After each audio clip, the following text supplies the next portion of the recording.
Hello, good morning and welcome to West Ham United's official YouTube channel, where on this Easter weekend we are treated to a double header as West Ham Under-18s host Reading in the Premier League Under-18s before it's a London derby as West Ham Under-21s battle Tottenham Under-21s. That's at 1 PM. But first of all, we're here live from Little Heath as a kick-off is just approximately 5 minutes away between West Ham Under-18s and Reading Under-18s.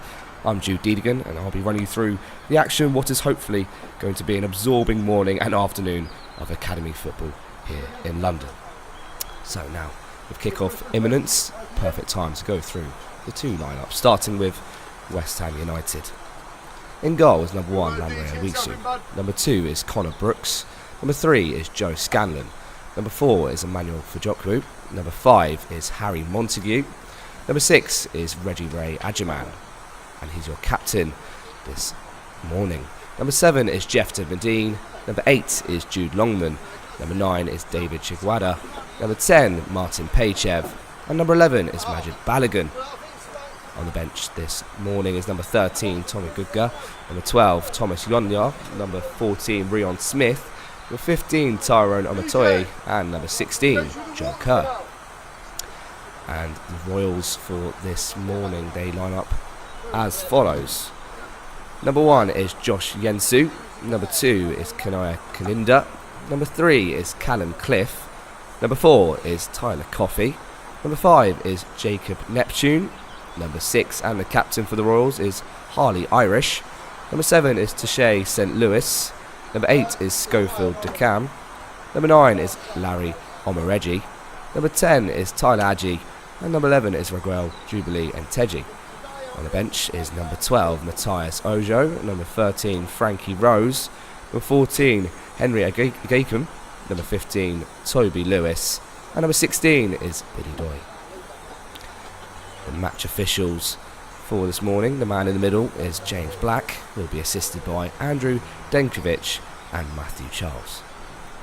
So good morning, welcome to Little Heath.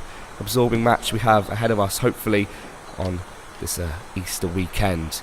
Both teams go into this game looking for some consistency after not picking up a victory in their last 4 games. Last time out, of course, it's been about over a fortnight since West Ham last played the Under-18s. That was a 3-1 defeat away to Aston Villa. The last victory came on Valentine's Day, a 1-0 win over Leicester City. Reading, of course, have had similar fortunes as well. Only 1 win in their last 12. They're second from bottom heading into today's action. West Ham sitting pretty in 8th place. So Luke Smith's side, looking for some consistency as they head into the final portion of the 25-26 season as both teams emerge from the tunnel here. Oh, actually just Reading first of all. West Ham are just trailing behind. It's a cruel extra time end to their defence of the Under-18 Premier League Cup. Defeat away to Manchester United, 2 quick-fire games against Fulham and Aston Villa have seen the side take a solitary point. Of course, several of this Under-18s cohort were involved with the Under-21s last month as they contested the National League Cup final away at Boreham Wood.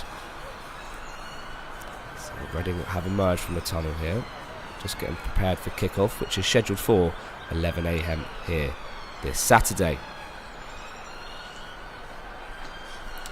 Reading, of course, won the reverse fixture 2-1 thanks to a Jubilee and Teji goal 4 minutes from time. Only their second win of the season back in September. Of course, we have West Ham have a familiar and success over the Royals. Of course, last year they won the Under-18 Premier League Cup over the Royals, a 2-1 victory there on the 23rd of April, almost a year ago to the day actually. So they'll be hoping that they can get a bit of revenge on the cards potentially this morning to get back after losing that reverse fixture back in September and also a repeat of that cup win. It's been a tough season for the Berkshire side so far, just sit a point off the foot of the table, only registering 4 wins from their 21 games so far. They have also won against Birmingham City and completed a league double over West Bromwich Albion. They built some momentum at the back end of 2025, but since then consistency has escaped their grasp. Only 1 win in the last 12, so as much as the Lions are struggling to form themselves, they'll be confident that they can pick up crucial 3 points as they're back in action after Almost 3 weeks since their last game, that 3-1 defeat away at Aston Villa. As the boys in claret and blue just going through some last-minute warm-ups, just making sure the blood is pumping thoroughly on a crisp morning for their first game of April. So yeah, West Ham versus Reading. A chance West Ham to put some points on the board, and the two captains now will just go through the pleasantries. Highly Irish for Reading, and Reggie Morris Adjaman for West Ham. Yeah, the referee James Black just in conversation with them, of course, with his officials. No fourth official, of course, and Academy football. And now the toss has been decided, Morris Adjaman will just be able to give some last-minute instructions to his players. Well, sitting 8th in the table, they would have the opportunity to potentially climb into 7th with a win this morning. Aston Villa are 3 points ahead of them in 7th position. Slightly better goal difference as well, so it needs to be a commanding win here for West Ham if they're going to stand any chance of overtaking the Villains. Fulham are breathing down their necks, London rivals, only 1 point behind them, but have played 3 games more, so it certainly is an advantage. West Ham have definitely got some games at hand over teams above them, like Brighton, Leicester, Crystal Palace, to name a few, so definitely some ground to be gobbled up in the next few weeks. Just about ready to go here, Little Heath. Thank you everyone for tuning in, live on West Ham's official YouTube channel. This is the first part of a double header. They'll be Reading to kick things off. They'll be kicking from left to right as we see it. West Ham attacking from right to left. James Black just going for the last minute checks. It'll be Raguel, Jubilee and Teggy to get things underway for the Royals. West Ham want a fast start here, not picking up a win in 4 games. We're underway here at Little Heath. It's going to be long and direct from the back. Early doors, headed and repelled.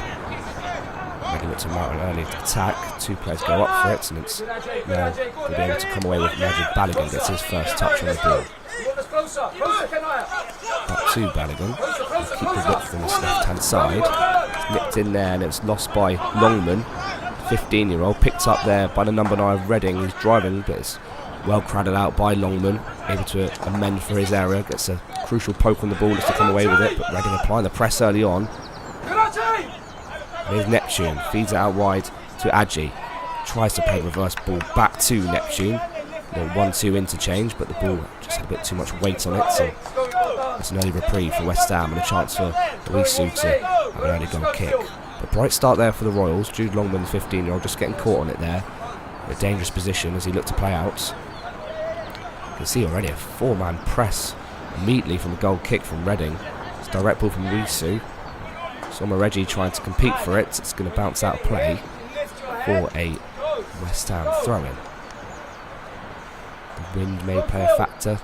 Weather conditions have been fairly torrid over the last few days. So interested to see which side this afternoon can use that to their advantage.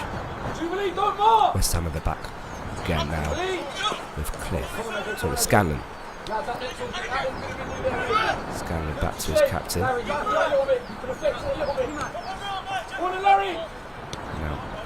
played from left to right over to Brooks. We'll sift it forward down the right hand side, looking for the run. And I believe it was Chiguado on that far side. Actually, it wasn't. It was Medine looking to latch onto it, but it's slightly overhit and all the way through now to Yensu, the Reading goalkeeper. Chiguado applying the press, forcing the Reading goalkeeper long. One in the air by Brooks. Longman trying to trap the ball. Win it back once more. Bites in the 15-year-old's play early doors. It's well intercepted there by Scanlon. Now his Balogun looking to get down the line. He sees his pathway blocked by Kaninda. Throws taken quickly. West Ham in a hurry to get things back underway. Here's Emmanuel Fajokwu. Highly impressive, highly talented 15-year-old. Show maturity way beyond his tender years. Montague goes back to his goalkeeper. Fajokwu. Immediately you see Adji burst and trying to put Fajokwu off, but he's picked out Longman. Slightly heavy touch, looking to keep in play. It's Scanlon, in fact, who does well. Fajokwu back to Owisu, who now will go long with his left foot. Medine battling in there. Sees his pocket picked by St. Louis, who's now driving down the left side. Medine's trying to track back. It's number 7 versus number 7. St. Louis gets back, and Medine got back even and did his defensive duties really well, in fact, just to see it out of play for a goal kick. Bouncing back off Reading's number 7 to Shea St. Louis. Medine's just got to be careful and alert to that threat, having to help out his right back down the right side, Brooks, to make sure that St. Louis doesn't have free roam to create some magic. Fajokwu will go long down the line, looking for Balogun. He's going to drift and field, does really well to get away from 2 blue and white shirts, and still has it. And picks out number 10 and Martin Paychev really well. Has got the ball for the first time. Here's Medine now. Reading players flooding back. Medine will look to burst to the byline, potentially tease a cross in. Medine, can he create some magic? Digs out a cross, it's blocked. And now we're going to see the first corner of this morning's action. 4 minutes gone. Jeff Medine so direct. Of course, his brother Jeffro also in the academy setup. Jeff has actually had some minutes, plenty of minutes for the under-21s in the National League Cup, which of course under-21s reached the final of. And losing to Bournemouth a few weeks back. So an early opportunities for some players to flood forward from the back, including Fajokwu and Montague. It's going to be delivered from the left-hand side. It's a lofted ball in field. It's missed everyone and bounced inside the box. Now Reading potentially have a chance of mount a counter-attack, but they can't keep it in play over that far side, much to their dismay. And it's a chance now for West Ham to keep the pressure up. It's Scanlon coming over after taking the corner to take this throw in. Only bit of running for the left back to do here at Little Heath. Scanlon will take the throw in. Longman's trying to create an option short. Scanlon will still go forward, looking for the number 9, Chiguada, who's usually strength to hold of players, and feeds it back to Brooks. Brooks tries to fire it back to Medine, who gives a thumbs up of approval for the idea, but the execution wasn't quite there from the fullback, and presents Reading with the ball and a chance for them just to slow things down. It's an even start here, 5.5 minutes gone. Reading lets it build from the back. Longman's applying the press. It's picked up there. Now it's his Paychev who lays it off for Medine. Massive chance. What a save that is from Yensu, closing down the angle fantastically well. It was great thinking in there. Fantastic press initially. Zajaman had won the ball back. Paychev had the presence of mind to pick out Medine. His first touch was slightly heavy, invited the pressure from the goalkeeper. Chance still alive here. It's a long throw in there, looking for Balogun, who couldn't quite control the bouncing ball with his chest, but a promising opening 6 minutes this for West Ham. Just that opening goal proving elusive so far. Again, incessant press, snapping at the heels of his opposing midfielders. And once Hajaman gets it back now to Montague, now here's Fajokwu. Such confidence from the 15-year-old. Scanlon tends to go back towards his own goal. Instead will play it down the line, looking for Balogun. Cuts inside onto his right foot. Now will clip it in with his left foot. It's volleyed there by Paychev. Didn't quite catch it as sweetly as he would have wished. But another good chance that. It was good play down his left-hand side. Scanlon picked out Balogun. Really good cross onto the right foot of Paychev. Slightly behind him, couldn't quite generate the power. And wide. Poor goal kick in there, repels off Paychev. Presents Chiguada with the ball, chance to strike, and he's dragged it just wide. But once more, West Ham threatening to pierce the goal of Yensu. It's a poor kick from the Reading goalkeeper. Fortuitously almost bounced off Paychev. If he meant that, it was a fantastic bit of invention. Released Chiguada, got it onto his left foot. Plenty of players on the goal line scampering back. He had to try and pick out that bottom corner on this occasion, just the wrong side of the post from a West Ham perspective, but it's more good play, and Reading will continue to try and play out from the back here. Now as DeCam has it. Scanlon, actually Jude Longman trying to win it back again. He's been everywhere, covered every blade of grass in the opening 8 minutes or so, but Reading have managed to break out from the back. Kalinda looks inside, but Montague will retrieve the ball, let it run across his body, switch it out wide. Can Medine trap this? Touch just about escapes him. Now he's ready to get back. That's a bit of a loose pass, inviting the pressure from the claret and blue shirts. Then to try and play his way out of danger. Coffey gets it back and it's cleared long. Looking for the striker, Omoreji. Once more West Ham deal with the danger there. Retrieving possession really well here.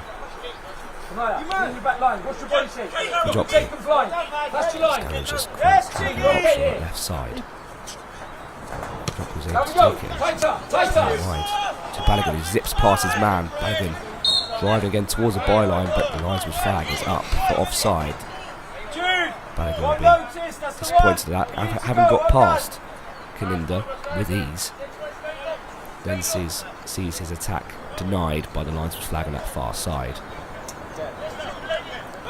Just couldn't quite time his run right. Potentially wasn't expecting the ball from Vajokru. It was great vision to pick out the number 11, but in doing so, Balogun is just straight offside.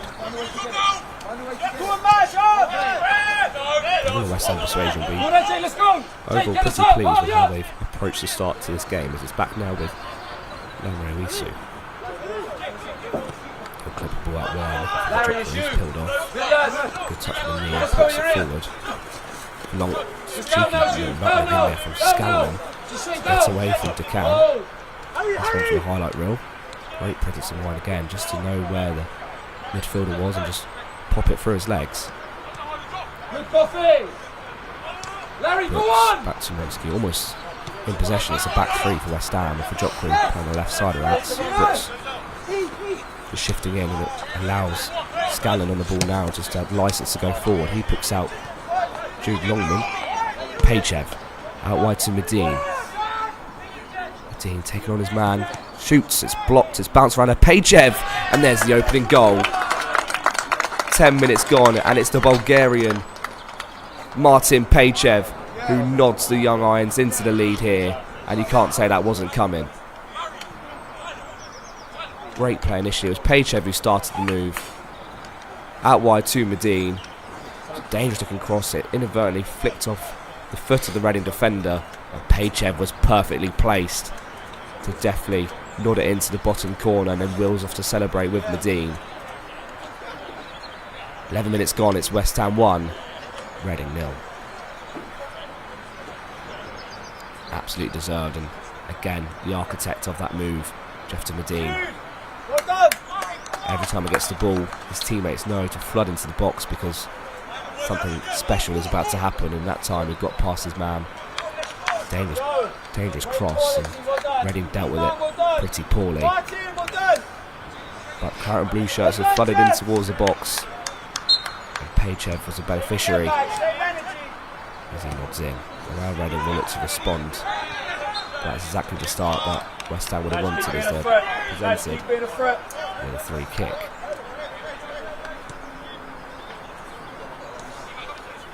Third goal of the season for Martin Pachev. He'll be looking to build on that. It's long over the top again, looking for Medine. Reading again panicked every time Medine's racing in behind. This time it's dealt with by the Irish. Reading skipper back to his goalkeeper. And presents the ball to the West Ham skipper, Adjaman.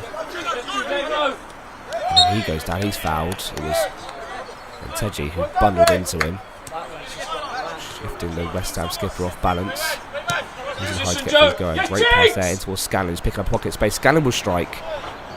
Again, didn't quite have the power he would have required to trouble the goalkeeper or the accuracy. Again, look at this pass from Vajokru, just breaking the lines. Scanlon receiving the ball in the half turn, gets it onto his stronger left foot. And he would have fancied himself from that sort of area, Joe Scanlon, but on this occasion he can't add to his 1 goal and 6 assists this season. So another misplaced pass there from the goalkeeper, asking too much of the Reading left back, Callum Cliff. Reading struggling to respond to falling behind. Brooks goes long. He's now going to fall at the feet. It's a lovely turn there from Decan. Just to get Reading out a little bit, but they're forced back once more as they see their pathway blocked by Claret shirts. Here's with Yensu. Again, always presenting the ball. This time I think it was to Chigwada. And Kalinda couldn't reach it and keep it in play. Not having the best of morning so far. Joshua Yensu in the Reading goal. He'll be turning there by Jude Longman. Drifting past 2 or 3, nudges it back to Brooks.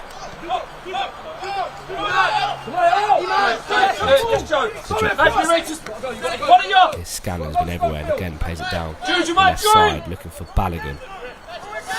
He will take on back now to Captain Montague. West Ham playing with a lot of intent here. Brooks. So he's nudged and kept in place somehow by Medine there. I don't think he knew too much about that. Fortunately for him, the move didn't pay off. And Reading have it back, but gets one back by Brooks. Driving towards the box, he goes down. The referee, James Black, points the ball. Because Montague fires it into Brooks, who does well to improvise. Now switched out to left-hand side. Chested back audaciously there by Balogun. Scanlon now looking to create an option in the overlap, will receive it. Scanlon crosses it in. It was actually Adji who was tracking back there all the way from the forward position to block the cross and see it go out of play for a West Ham corner, their second of the morning. Joe Scannon's been absolutely everywhere for West Ham. Him and Balogun having such joy down the left hand side, and big reason why West Ham have the advantage in the early 15 minutes. Of course, Martin Paychev's goal. So short taken corner, delivered in by Longman, but that training ground move didn't quite pay off at a training ground. And Brooks now has to go back to Owusu, and West Ham to start again. Owusu will fire to his left hand side. Balogun was in offside position, so he couldn't engage, and then Medine trying to make something out of nothing to keep it in play. He's quick, but he's not that quick.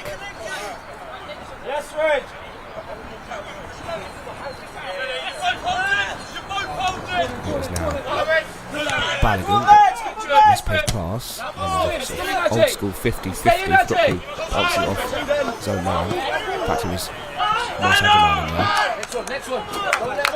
It's actually bounced off Reading now for a West Ham throwing. Scanlon looks down the line quickly, looking for Chigwada. Now it's Balogun, causing an issue for the Reading back line. Can he reach it? He can't. Chigwada now will keep it in play. Fantastic touch. A few step overs, gets towards the byline. It's still Chigwada. This is great play. Chigwada will shoot from an angle. And this is going to go out, I think, for a throw-in, but not a bad attempt. And a really good play initially to create the effort for himself. Coffee. Reading really struggling to string 2 or 3 passes together as Brooks again nudges into his man. Back now with Yensu. Little nutmeg in there, will reach. Well, in fact, Scanlon's picked it up once more with help from Longman. Scanlon. A few 1-2s in there. Scanlon goes all the way back to Vajotla, 15-year-old. High thought of in this academy setup. Montague does well to get past his man. Just played at a bit of a pedestrian pace this for West Ham. They know they got full control of this game. Vajotla then runs passes to break the lines. That's a foul, and there surely it is from Kalinda. Balogun in there was looking to breeze past him, did get past him, and then was cynically chopped down by Kalinda. Robustly dealing with the threats of the West Ham number 11 there, and that's a free kick, and James Black didn't really have to think too long about that decision. And it's a yellow card, in fact, for Kalinda.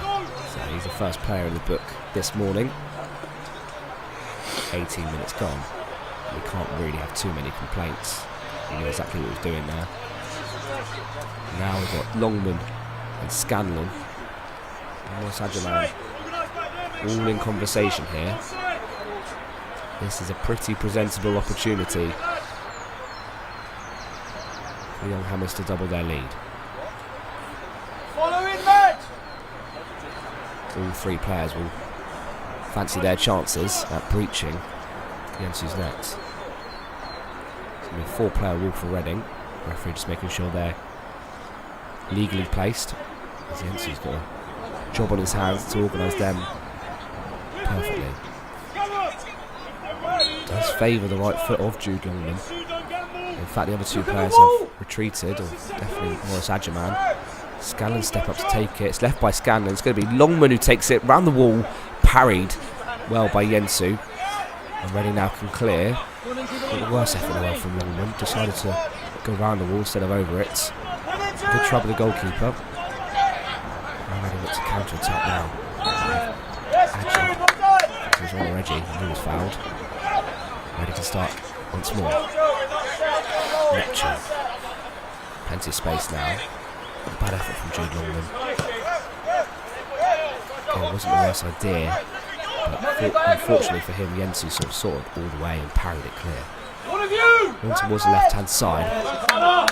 That showed desire, that from Brooks to win it. Unfortunately for him, he couldn't keep it in play, but winning his aerial duels and on the ground this morning so far. Long by Yensu. Yensu's Sky, one in the air by Jokru. That's going to roll out of play for Reading throwing. Yeah, it's approaching 20 minutes gone here. West Ham firmly in control. Thanks to Martin Paychev's close range header. And Scanlon again has won the ball back and releases Balogun. Plenty of blue and white shirts around him. He's sort of crowded out in the end. Looks frustrated over to Chigwada. I think he was expecting a bit more help there from his forward partner. They sort of run into a cul-de-sac there where Reading can bring the ball back and outnumber him.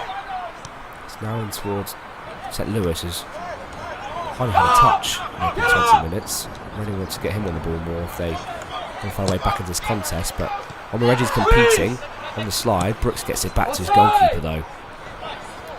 It's launched on by Paolisu. Balogun competing up against Kalinda.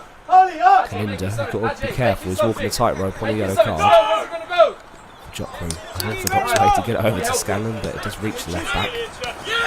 Balogun first time on the corner, looking for him. That idea doesn't quite come off this time. And Teddy sees his pocket picked by Morris Adjaman. Cups his arm down, firmly around his bicep today. It's a neat touch in there by Neptune, who looked to switch play, just put it his pass, and Medine can receive it. And a gorgeous pass down the line for Brooks. And towards the byline, still has it, Brooks. Can't quite keep it in play though, and eventually it's defended well on that far side. Good show of composure actually from St. Louis as well, just to retain possession. Now Reading will look long over towards Kalinda.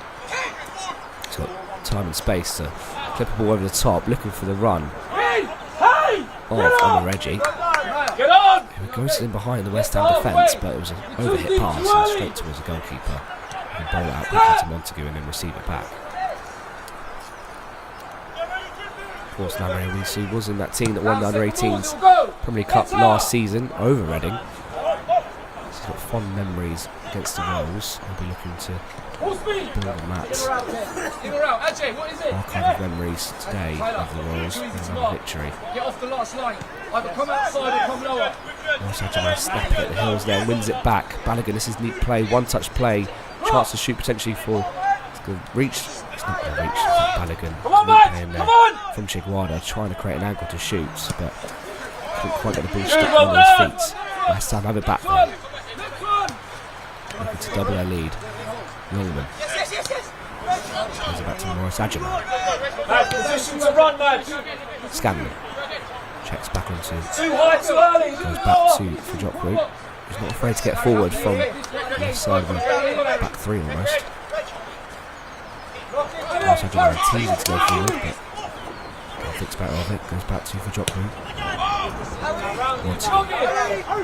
Rocket at the heart of this defence, picks up Longman. Chigwada looks to shoot, closed down quickly, bounces back to Longman.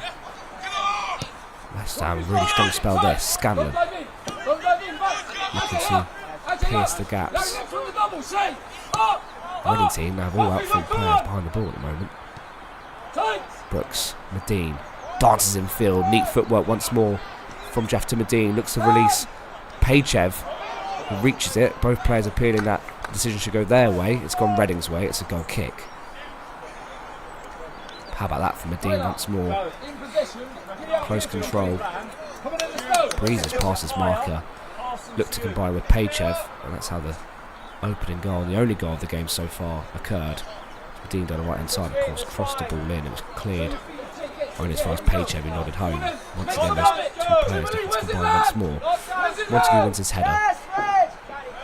That's a foul in there once more. Again, it was Morris Adjaman who showed great strength to get his body in between the opposing player and the ball. Just felt the contact and goes down. Reading just not quite matching West Ham so far in the opening 24 minutes here. Here goes Balogun drifting in field. He goes down, but this time Reading win the ball back fairly, but they can't do anything with possession. Reese is able to sweep that up. Brooks back to Montague. Lots of time on the ball now. Morris Adjaman, neat turn, breezes past. And Teji, who did score in the reverse fixture, which of course Reading won. Only one of 4 games they've won this season.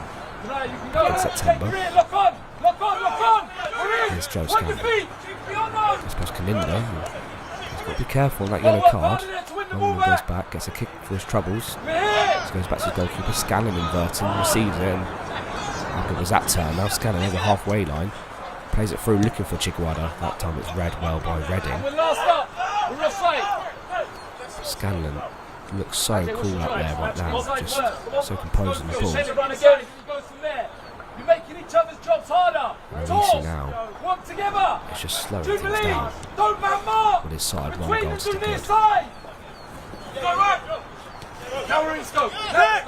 Here's Joe Scanlon once more.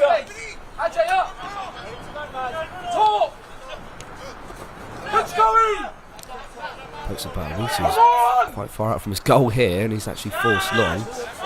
He's kicked it wildly out of play, but it was better than conceding possession in a dangerous position.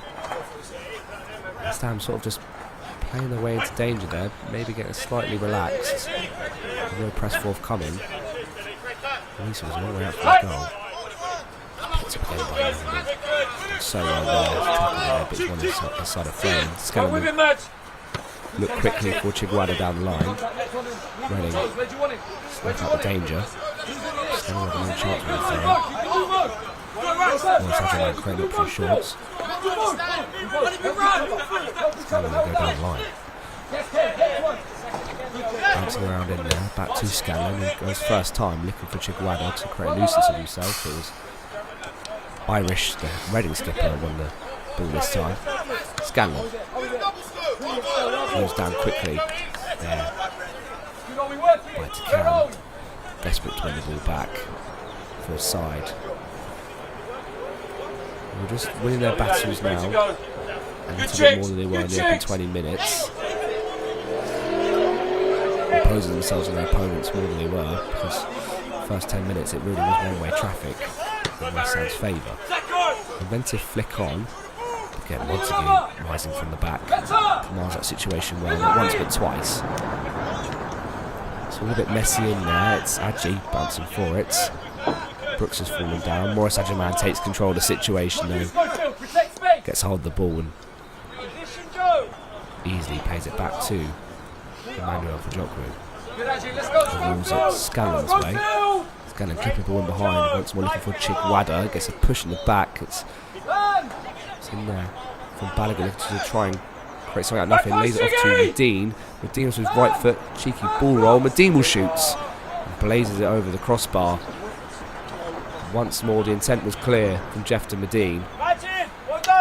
Really good play initially from Balogun to keep hold of the ball and play it off to Medine.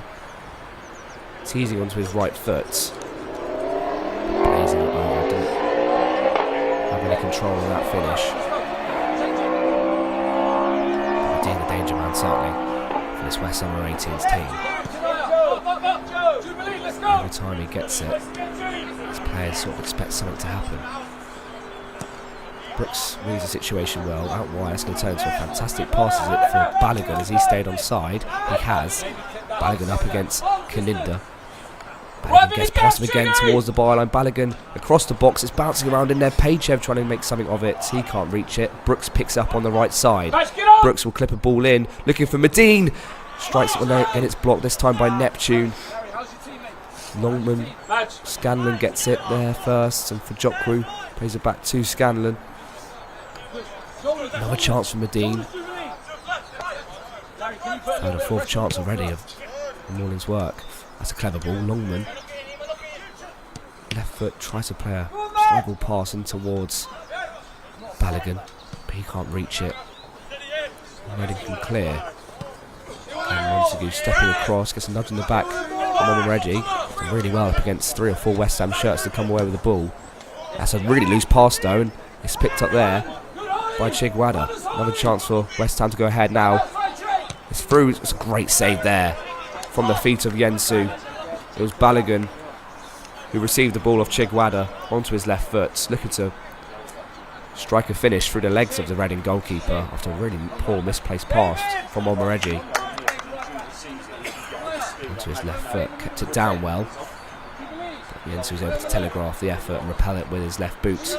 Out play for a third West Ham corner of the morning as we approach the half-hour mark. It'll be Longman to take.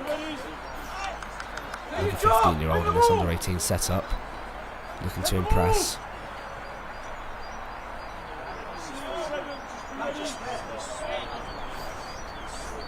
Two hands raised to the sky. Will be delivered towards the back stick as a dangerous looking ball. Did Cliff get a touch onto it? He did, in the referee's opinion, and we'll have successive corners now for West Ham.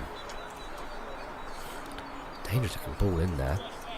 Once more, didn't really see a claret shirt attacking the situation, but still had to be dealt with by Reading.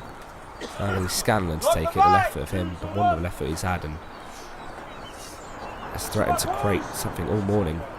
Can he create something here? It's lofted in. Goalkeeper came a long way. In fact, it was his defender who got a touch onto it. It's kept in play there. Now here's Medine on his left side, looking to deceive the goalkeeper potentially. And was that a shot on goal? Only Medine will know, but alas, it was retrieved by Yensu. And now Reading looked to mount a counter-attack, and they have hardly been over the halfway line, hardly venturing towards their attacking half. And once more, Brooks cleans up the situation. It's been utter dominance for West Ham. Longman takes his eye off the ball there, presents it to DeCan. St. Louis, DeCan taking the ball into his stride. Now back to Neptune. Of course, Jeff Medine's brother Jeffro is also in the academy setup. 30 goals for number 7 last season. He is some talent. That's for the under-16s, of course. Omoreji has something to chase here up against Brooks. Towards the corner flag, Brooks times his challenge perfectly. Once more wins that battle. He will look long over the top. Not sure we're on the same wavelength there, and Yensu can retrieve quickly. If Tashay's outside now, you can go inside. West Ham looking to rest the sliding form, winless in 4 in the league. Currently in 8th position. Again, here come the press, but can this time does well to deceive his opposing midfielders. Gets it out wide. It's now back with Irish. Irish. Crossfield switch. Scanlon reads the danger well, but doesn't quite get his header well. It's kept in by Awisu. He's done well. Again, not afraid to come out of his goal line, Awisu. Scanlon there, who didn't really fight the ball smartly enough. He's headed back to the goalkeeper. It was an attempt to be cool, calm and collected, and it was anything but that, but Awisu did well to get across. Make sure the Reading attacker couldn't reach it. And that's the missed time ball. Maybe the wind playing a part there. As Coffey looking to switch play. It seemed like the ball really got caught up in the wind here. As Medine came away with it, he's fouled. He's dealt with.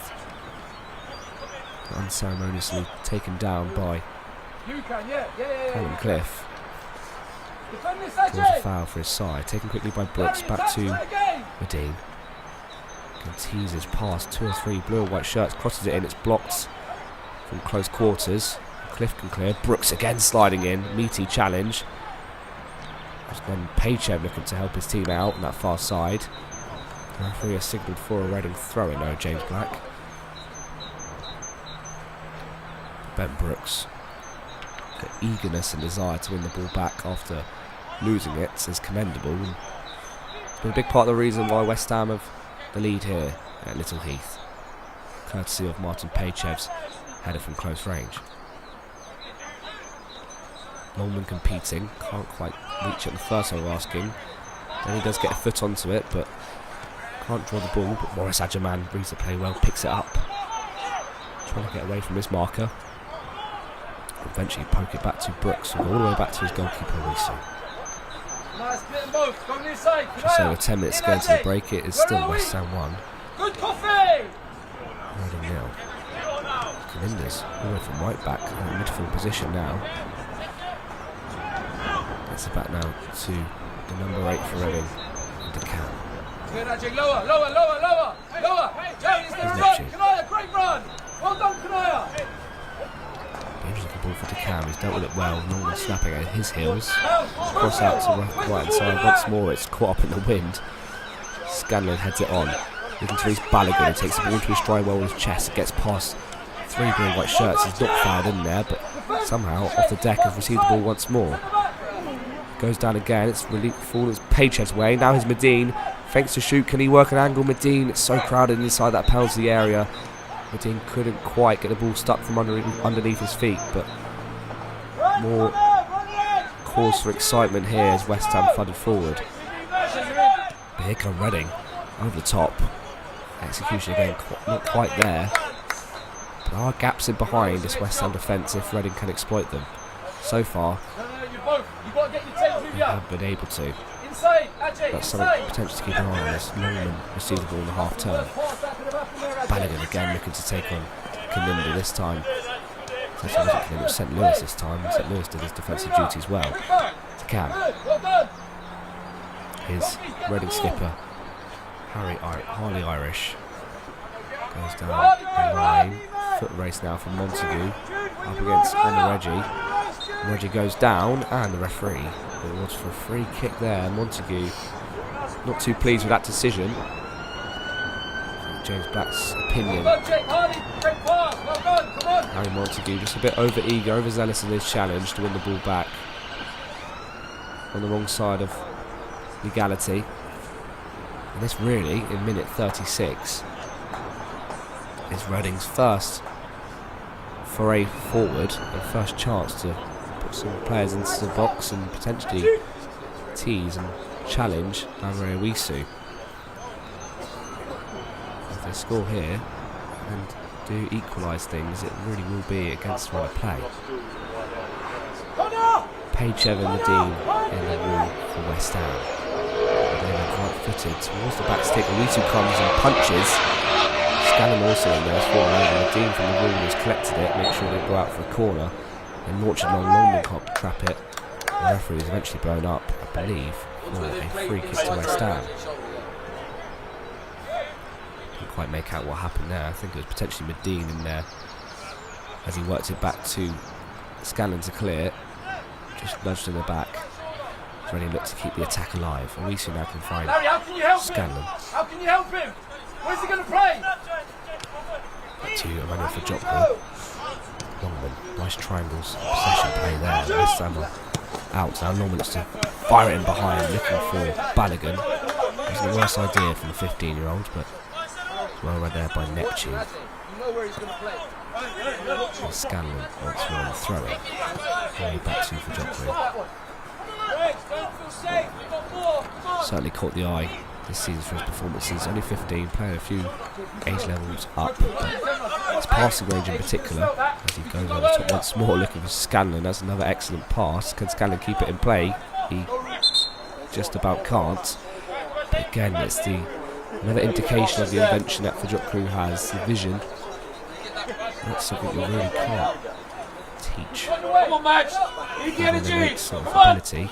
Again, it's battling to win it, but Somerset Lewis comes away with it. Yes, Max. Together. Kaninda. Now in field to Reggie. Back to Reading midfield. Left to break out. Again, it's Norman who wins the ball back. Only as far as Balogun is crowded out.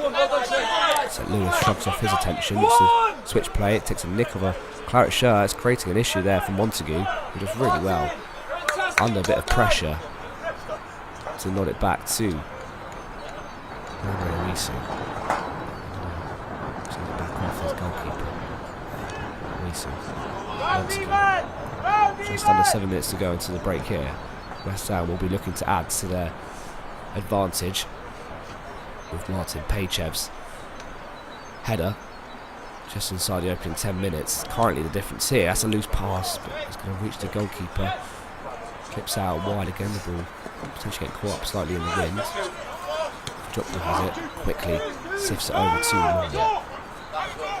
Fajoklu fires it through again. It is to Balogun, driving in towards the box. Balogun onto his right foot, he goes down. Referee tells him to get up. I believe it was Neptune who got a big portion of the ball there in his challenge. Again, Reading not on the same wavelength. Can't keep possession. And now here's Scanlon once more. Again, that's another example of the passing range that Fajoklu possesses. Only at 6s and 7s at the back. Couldn't quite pick up Balogun. But he still had to be picked out by the pass. Here's Medine now. Driving in field, Medine, such a good turn of pace. Dancing in field, got Brooks to his right hand side. He won't use him, instead he'll clip it towards the back stick, looking for Balogun. It's over everyone, in fact. Scanlon's going to keep it in play. Trying to create an angle to cross. He will cross towards the middle. Again, it's reached in there. It's not the worst effort in the world from Balogun. Couldn't quite generate the power. The cross was slightly behind him. He was trying to pick out that far corner. Imagine Balogun. Couldn't quite generate that power to trouble the goalkeeper, and it was easily claimed in the end. It's now back to the Reading goalkeeper, to Neptune. Now it's St. Lewis. Shrugging him off, just puts out his left arm just to keep him at bay. Norman gets a touch onto it. Dangerous play there by Neptune, but does well eventually to get back to the goalkeeper, who's backpedaling slightly. Here's the can. Change of pace there to get past Chiguera. Neptune fires it forward again. Fajoklu's first there. Up against Larry Omoreggi. That's sort of been the tail of the tape so far. The likes of Montague, Fajoklu and Maurice Edgerman just been so commanding at the back. It's been such a good foundation for the West Ham attackers to have that licence to be creative in those forward areas and trouble the Reading defence, with the knowledge that the defence behind them is very solid. Norman misses out now. Again, Montague gets there first. Fires it forward, caught by the goalkeeper, bowls out quickly. Reading a bit of a rush now just to try and mount something before the interval. Here's St. Lewis. Chops back into his left foot. No time challenge in there by Balogun. Only as far as Decan.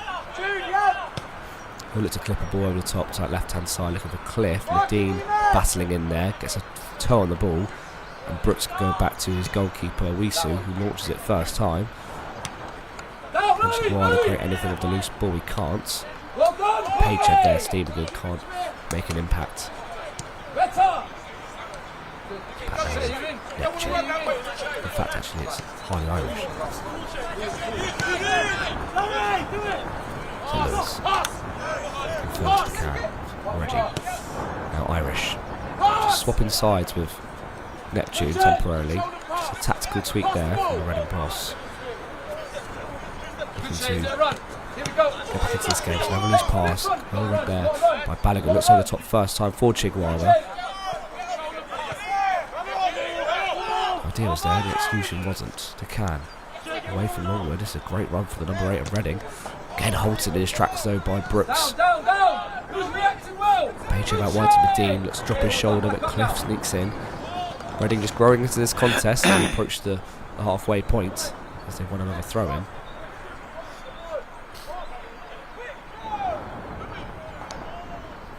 West Ham potentially just taking their foot off the gas slightly after a really impressive opening 30-35 minutes or so. The last 5 minutes period, seeing Reading just hold the ball slightly better, a little bit braver in their decision making. Here's Neptune. Down to St. Louis. Trying to get past, ask the question of Scanlon. Who wants the ball? In midfield, who wants the ball? Comes back with Harley Irish. Cliff. To Cal.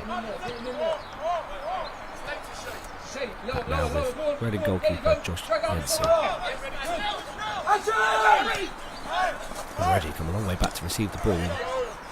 It's dispossessed by Scanlon. Scanlon looked early for Balogun. Couldn't quite reach him. It's now back with Omoreji. Closed down by Fajokwu. Scanlon receives it again. Gets towards the ball and clips it. It's a dangerous fired ball in. Chiguala can't make it stick. It's clipped over the top for a ball to chase. Here comes Awisu sweeping up to excellent effect. Almost turned into a shot on target from the West Ham goalkeeper. Straight towards the Reading shot stopper Yensu. There's Aji in there trying to latch onto the loose ball, but he couldn't get it. Purely down to the fact that the West Ham goalkeeper was alert and alive to the situation. 40 seconds to go until the 45th minute mark. It's still West Ham 1, Reading 0, courtesy of Martin Paychev's head after an impressive industrious work from Jeff to Medine. Yensu. Can Reading find a late equaliser on a break, and that's almost a massive mistake in there, but Yensu gets away with it. His brushes are spared. Chiguala in there, trying to win the ball back. Here comes Reading with St. Louis down the right hand side. Turn the defensive attack in a blink of an eye. It's Neptune in there, it's blocked.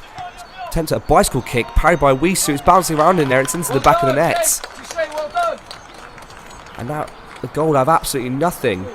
And it's Regrel, Jubilee and Teji who's claiming it. It was an audacious attempt at a bicycle kick. Didn't really look like had the power to trouble the goalkeeper. St. Louis who breezed past Scanlon, who just caught napping. Bring it back to Neptune, fired it in. It was initially blocked by Fajokwu. Again, an audacious attempt, and Awisu gets 2 strong gloves to it. Can't keep it out. And Reading, just before the break, are level here at Little Heath. And it's the man who scored the winner in the reverse fixture, Miguel Jubilee and Teji, who has it. So, there goes the half-time whistle. James Black signals to the end of the half. Despite dominating large parts of that first period, West Ham have been pegged back here by Jubilee and Teji. Martin Paychev, who scored the opener in minute 10. For all the world, it looked like West Ham were going to double or even triple their lead at some points, but denied by the goalkeeper. And then, the last action of the half, a bicycle kick from Miguel Jubilee and Teji wasn't able to be kept out by Lanre Awisu, and we are level. So, half-time here at Little Heath, it's West Ham United under-18s 1, Reading under-18s 1.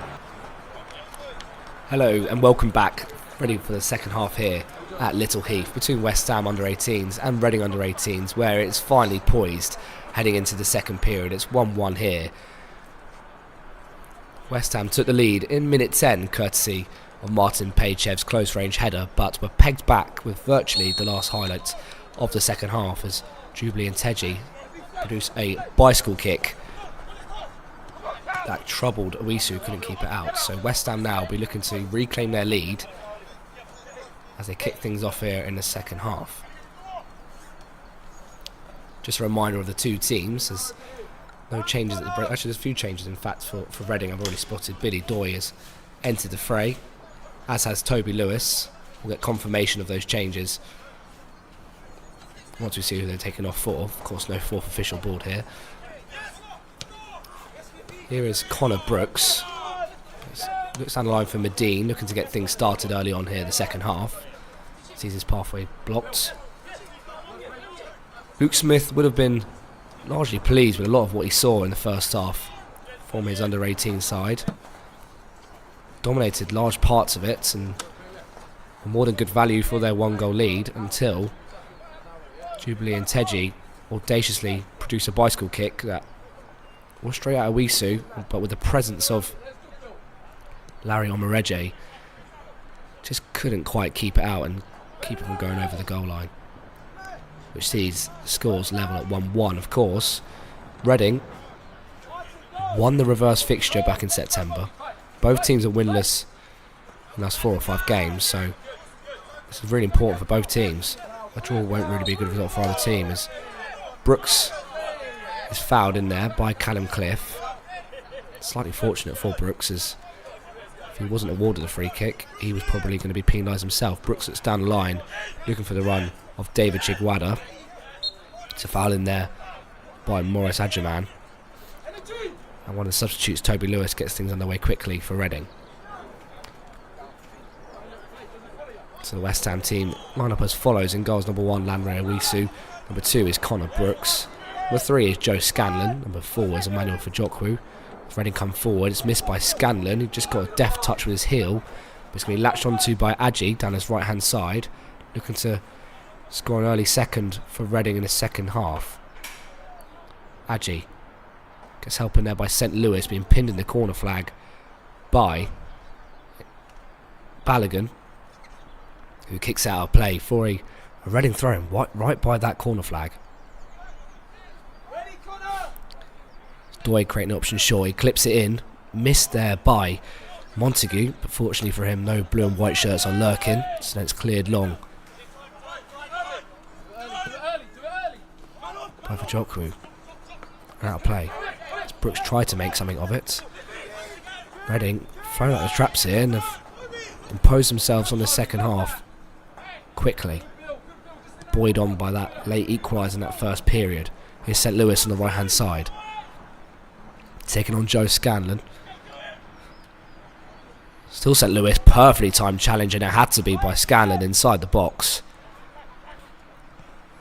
Time that to perfection. Now it's over the top, looking for the run of Chigwada, but he can't latch onto it. Reaches the goalkeeper, Joshua Yensu.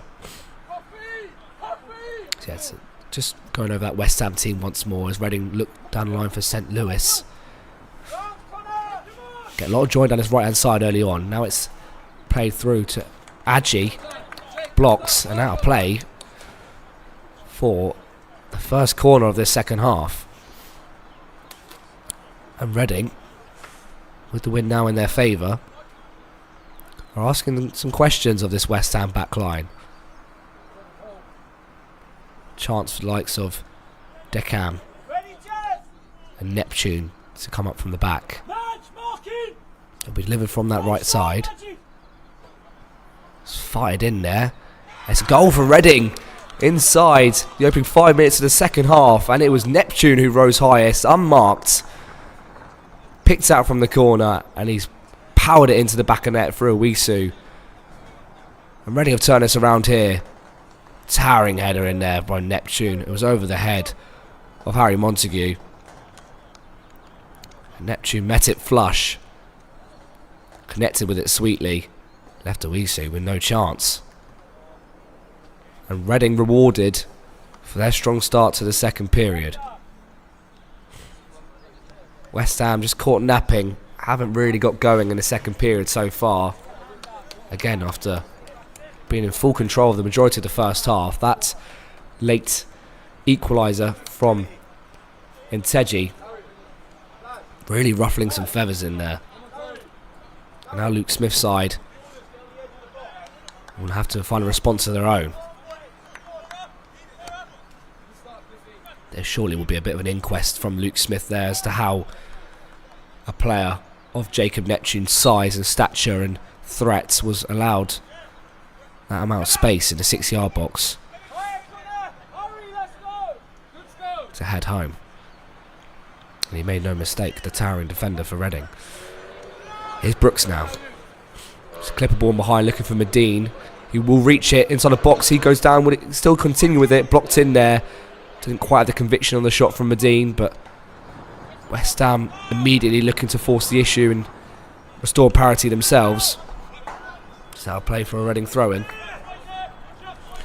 Second there, Medine thought he might have been clipped by Callum Cliff. Now there's going to be a break in play here, as Connor Brooks, the West Ham fullback, is going to need some medical attention. Just might have twisted something in there. Looks to be in some discomfort.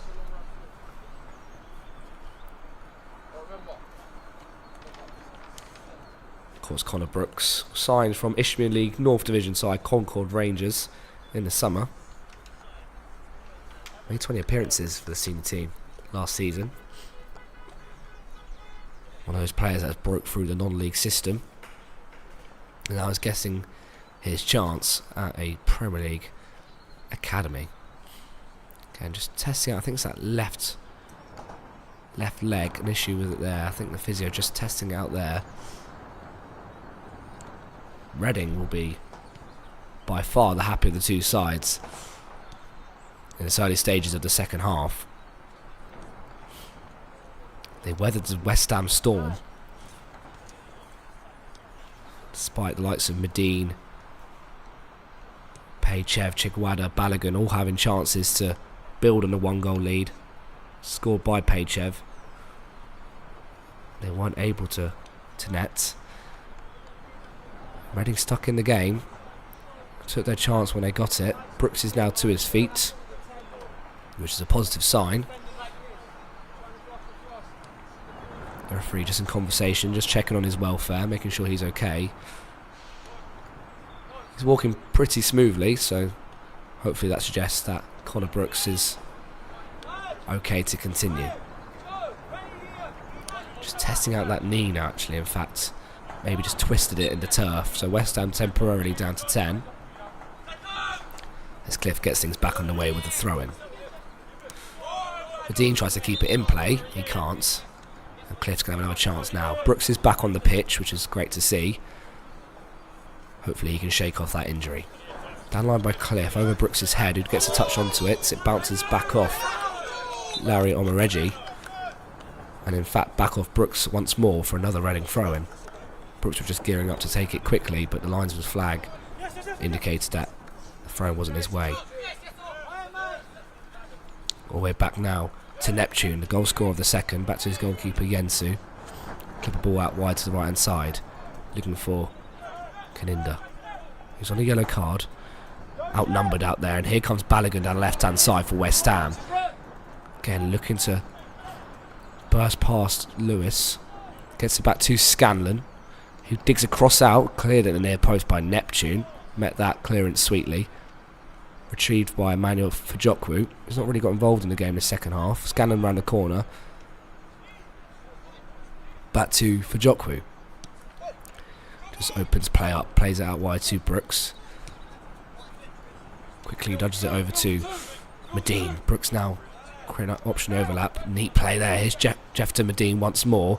Slip in there by Reading. Medine has a chance to deliver. It's low, it's in there to Longman.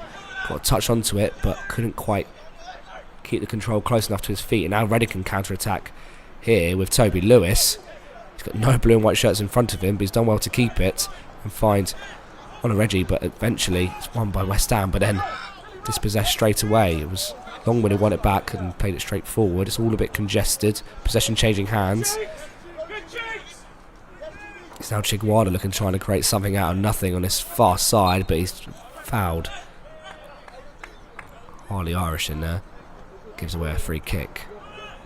Couldn't quite control his desire there and channel it in a legal matter, a legal way. Reading have it once more. Neptune back to his goalkeeper. Breaks it forward, only as far as Montague, chests it down well. Scanlon drifting in field as he loves to do. It's Paychev caught on it though. Reading looked to fire it forward quickly. And didn't quite get the execution right, but the quick thinking was there. Billy Doyle on that occasion won the ball back. Pachev, despite scoring, is slightly been on the peripheries of this game, and West Ham will want to make sure he gets more involved and to score some more goals and at least create some more chances as they look to come from behind. There's a loose pass in there from Reading, picked up there by Balogun. Again, he sees his progress halted by Takam this time. Slightly frustrating start to the second half for West Ham. They're winning the ball back well, but not really doing much with it so far. Longman now trying to win the ball back. Neptune has time to assess his options. Gets the ball caught under his feet though, and nearly presented the ball to Chiguada. And then cleared long, direct. Looking for it on a Cliff. It's turned out to be a fantastic pass. Defence splitting, but Cliff couldn't quite get the ball under his spell. Couldn't halt his momentum in time to trap the ball. That's how I played for a West Ham throw-in. Brooks will look long down the line. A lot of length on that throw-in. Missed by Medine. Picked up there by Pachev. Brooks again will clip it forward. Looking now for the run. Chiguada, he can't reach it. So I'll play for another West Ham throw-in. Reading a few changes at the break. Slight tactical adjustment too. 3 made a difference right now, and West Ham aren't really enjoying the same freedom that they had in the first period. In fact, it's actually going to be called back for an offside offence against Chiguada, coming from an offside position, looking to get involved in play. Didn't touch it, but was involved enough for the referee to award Reading a free kick, and a chance for them to break forward now. Scanlon on the slide does enough to stop St. Louis from reaching it. Then there's another free kick. This time it goes West Ham's way. As this time it was Balogun who was fouled, as he looks to come away with it. So edging closer to the hour mark. It's the West Ham 1, Reading 2. Just a break in play here now. The referee just having a word with Schofield to Cam. We'll restart in fact with a free kick, of course, to West Ham. Taken by Scanlon. In fact, it wasn't taken by Scanlon. He played it back to Vajokwu to take it. Now here's Longman, zipping past that from the goalkeeper. Did well to trap that, the West Ham midfielder. Brooks sold slightly short by his central defensive partner, but does get it back to number 5 in Montague. And now here's Jude Longman. Here's the captain in Morris Adjaman, looking just to instill some authority into this game. Pachev looking to ask some questions. He pokes it back to Vajokwu, who was on already, looking to win the ball back. Vajokwu went down, got the free kick. Now it's here again once more with Morris Adjaman dropping deep to receive it. Clips the ball over the top, looking for Medine. That's not the worst idea. It's bounced fortuitously. Medine flashing across the box. Missed in there by Chiguada, who's bundling in there, trying to bundle it home. He's racing in towards the box. It's a really good crossing there by Medine. Just a bit too much velocity on the delivery, and the striker couldn't quite reach it. But direct play from West Ham, they almost profit from it. Medine is down the line for Brooks, blocked by Cliff. West Ham throw-in. Medine will let Brooks take it. Plays a 1-2, Morris Adjaman. Now here's Pachev. Again, shrugged off it this time by Coffey. One back in there though, and now here's Longman. Feints to go forward, gets the ball caught under his feet. Looks to win it back as a sliding challenge. That's a late one, and he'll be penalised here, Jude Longman. No malice in the challenge, just more of a desperate lunge after taking a heavy touch. And he caught Neptune quite high there, but no further action from the referee for Jude Longman. Just a talking to will be the punishment. Probably the final warning for the 15-year-old in the middle of the park. And then we'll restart with a free kick to Reading.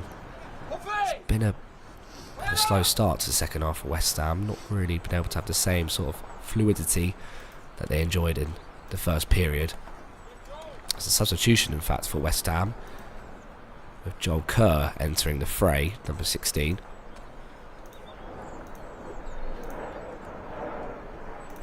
I believe it's in place of David Chiguada. So the first change in there for Luke Smith's side, as they look to change the flow and tide of this game, swing the pendulum of momentum back in their favour.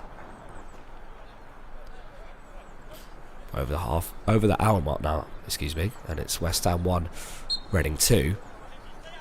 Goals either side of the interval for the under-18s Royals, giving them something to protect. It's launched forward by the goalkeeper, one in there by Fajokwu, helped on by Morris Adjaman. He clips it forward again, but an instinctive one out wide. Looking for Balogun, but he loses his battle.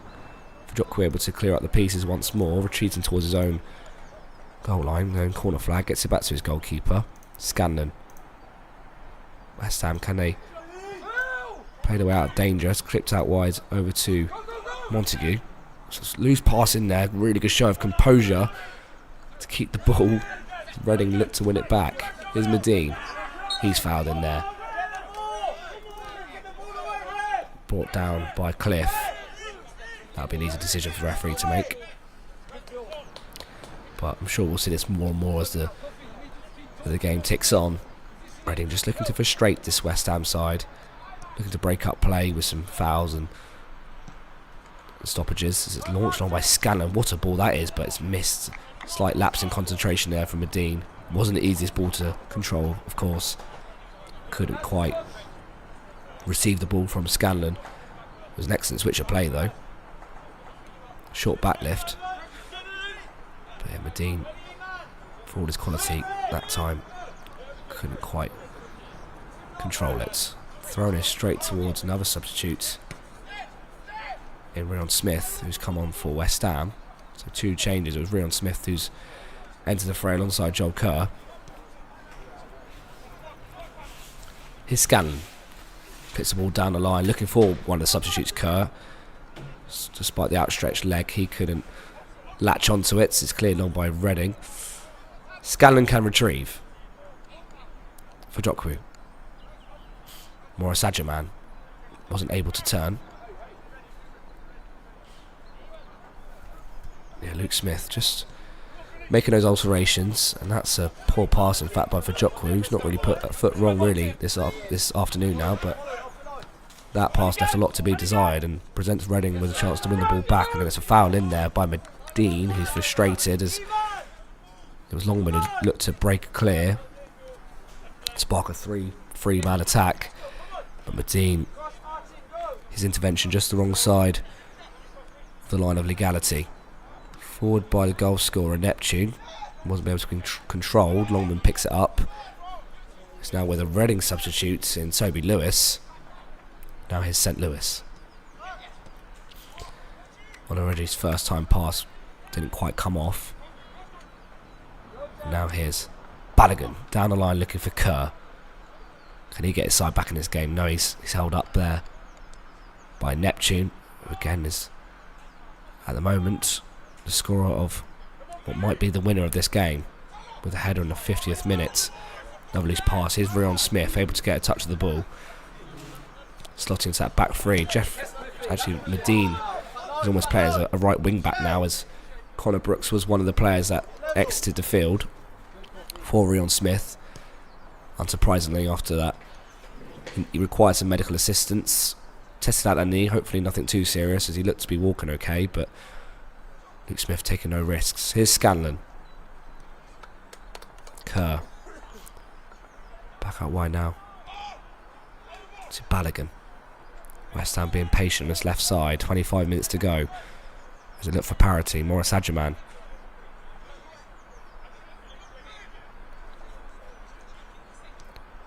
Reading more than happy for West Ham to have the ball, sit in their defensive structure, and almost say to West Ham, come and try and break us down. Here's Longman. There's a 1-2 with Morris Adjaman. Here come the Reading press. Fajokwu out wide to Scanlon, who goes down line quickly looking for Balogun. Morris Adjaman once more. He looks up, goes back to Reon Smith. Fajokwu once more. West Ham looking to prevent making it 5 games without win. Scanlon now will deliver. Again, it's blocked this time by Neptune, controlled by in towards Lewis. Scanlon, after crossing, wins the ball back though. Now here's Emmanuel Fajokwu once more into the final quarter of this match. West Ham with it all to do. After taking the lead early on, they've been pegged back. Fajokwu looking to create an opening, looks to fire it in towards the run of Kerr. This time slightly overhit the pass, and the Reading goalkeeper drawing in the attention of Kerr and waiting to the last second to pick the ball up, just to draw that clock down. It's forward and direct once more. That's dealt with well there in the end by Montague. It was on the Reggie, looks to ask a question, what a ball that is, over towards Medine, who this time can control it, but he's walking towards his own corner flag, and Cliff hits out a play for a throw-in. Medine's in a rush to get things back underway. Here's Montague once more. Morris Adjaman, back to Montague. West Ham preparing another change. Tyrone Omotoye preparing to come on. His arrival's imminent, but first here's Kerr, falls down the edge of the box. Nothing given. And eventually clear out to his left hand side to Cliff after good work from Coffey. Morris Adjaman closes it down. Luke Smith signals to the referee that he wants a substitution to be made now. So Tyrone Omotoye coming on. It's Pachev who's exiting the field, the goal scorer. So Bulgarian scoring in the 10th minute, well taken header, 3rd goal of the season. His afternoon work is now done. He's replaced by Tyrone Omotoye, a 3rd change for Luke Smith's side as we approach the final 20 minutes of this game. Well, for large parts of the first half, it looked like it was a matter of what the scoreline would be and how much they'd win by, rather than the result being in any question. But now, after coming from behind, Reading have all the control of this game, and Cliff goes down the line after another dubious decision that Medine disagreed with. Here goes Larry Omoreggi. Thought for a second there he was going to go to the corner, a bit early for that. He also thought better of it. Here's Neptune. Fires it in, but picked up by Longman. Gets away, rides the challenge well. Down the line looking for Kerr. Chance to run at the Reading defence. Kerr, can he cut it back to Balogun? Instead he'll go to the bar and flash it across. Repelled by the foot of Coffey. Scanlon looking to keep things alive. It's worked its way back to Fajokwu. Gaps are going to certainly start to appear as we approach the final stages of this game. Kerr once more looks to find Scanlon in the overlap, but that pass had far too much weight on it and rolls out of harm's way for a Reading goal kick. Kerr still just trying to get up to speed after coming on 5 or so minutes ago. We saw Scanlon have a really good relationship with Balogun in the first period. Reading have nullified that threat so far in the second. It's going to be long by the goalkeeper, Yensu. And towards Sky, it's another thing for Omoreggi to chase, and he will get there ahead of Reon Smith. Been a focal point for Reading this second period and has protected the ball really well. Once more, he will now find Irish. DeCam. Out wide, splitting 2 Reading players, but it's picked up there in the end on that far side. Back in field now to Toby Lewis. Back now to the skipper, Irish. Medine snapping at the heels, can't win it back. It's now here with Cliff. Cliff looking to get it onto his stronger left foot, shrugged off it by the substitute Tyrone Omatoye, but he can't stop it from going out for a corner. And previous corner Reading scored from, so they'll feel confident that they can potentially double their advantage here and potentially put this game beyond all doubt. Reading, of course, second from bottom in the table. West Ham in 8th before a ball was kicked today. This will be a crucial victory for Reading,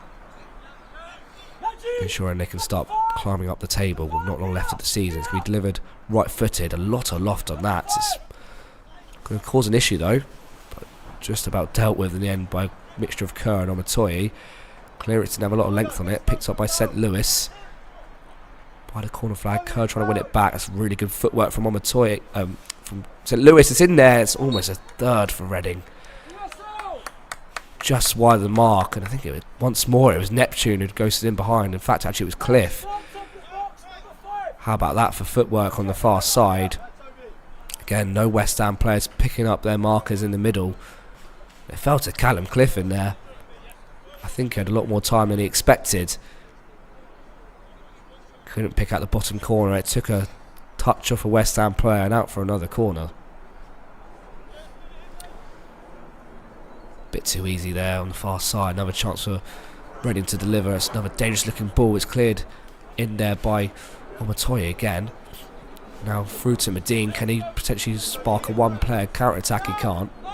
Toby Lewis picks it up. Medine will hurriedly try and win the ball back. Reading again. Still got players committed forward. It's a dangerous pull, but this time Owisu reads the situation well. Here's Jude Longman. Time slowly running out for West Ham. Here's Scanlon. Deadline now. Longman's got a bit of space to deliver. Thinks better of it onto his stronger right foot. Back now to Balogun. Scanlon. Time and space to deliver in towards the box cleared, but only as far. Now, as Montague thinks better of the shot, finds Morris Adjaman. Longman working it back out to Scanlon, who deliver once more. This time it's over hits instead of under hits, over the head of Medine. And out play for a goal kick.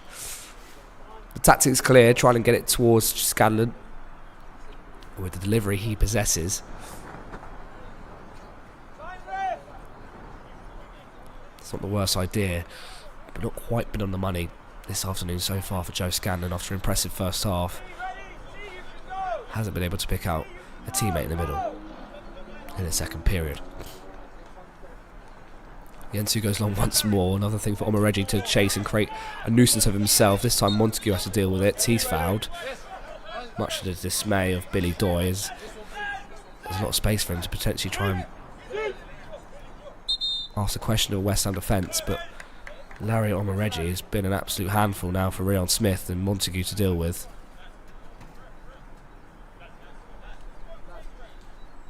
Now it's going to be another change for Reading. Henry Adjicum is now going to come on for the Royals. I believe for the man we were just mentioning, Larry Omoreggi. A tireless afternoon's work for the Reading number 9. It's quite isolated in that forward areas, but did well to make his presence known. Here's Owisu now, will go along with his left foot out towards the left hand side, kept in play by Balogun, flicked on looking for Kerr, read well in there by Montague. Out towards the right hand side. It's now Adji looking to create something of it. He hasn't really seen a lot of the ball in the second period. He's crowded out. Now it's back with Emmanuel Fajokwu, who will launch it clear.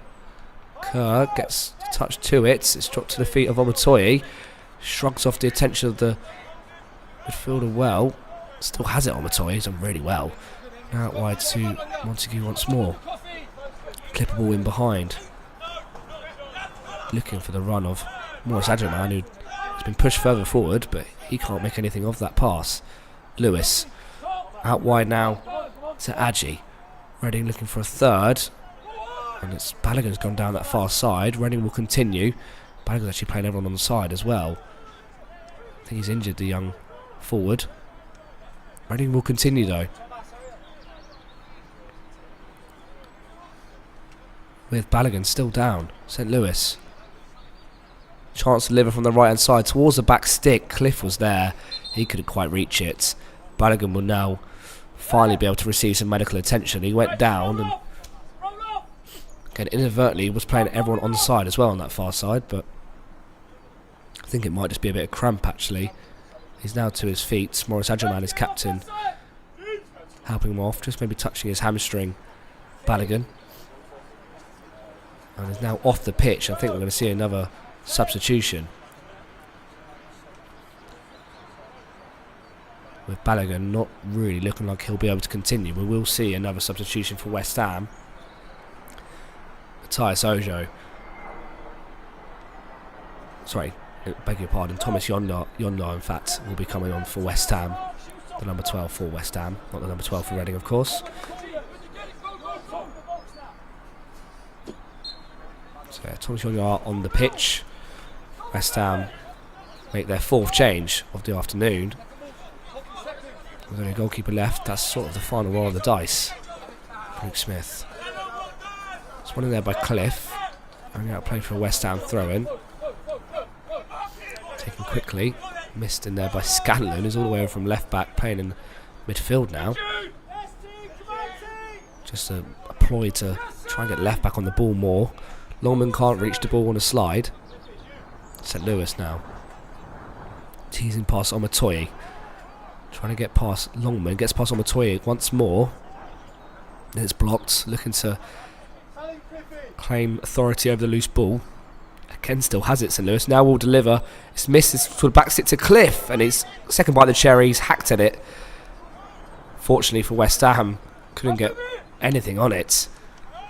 But that was another opening for the Royals. Coffee. That one out to St. Louis, whose confidence is clearly coursing through his vein now. Had a really impressive second period.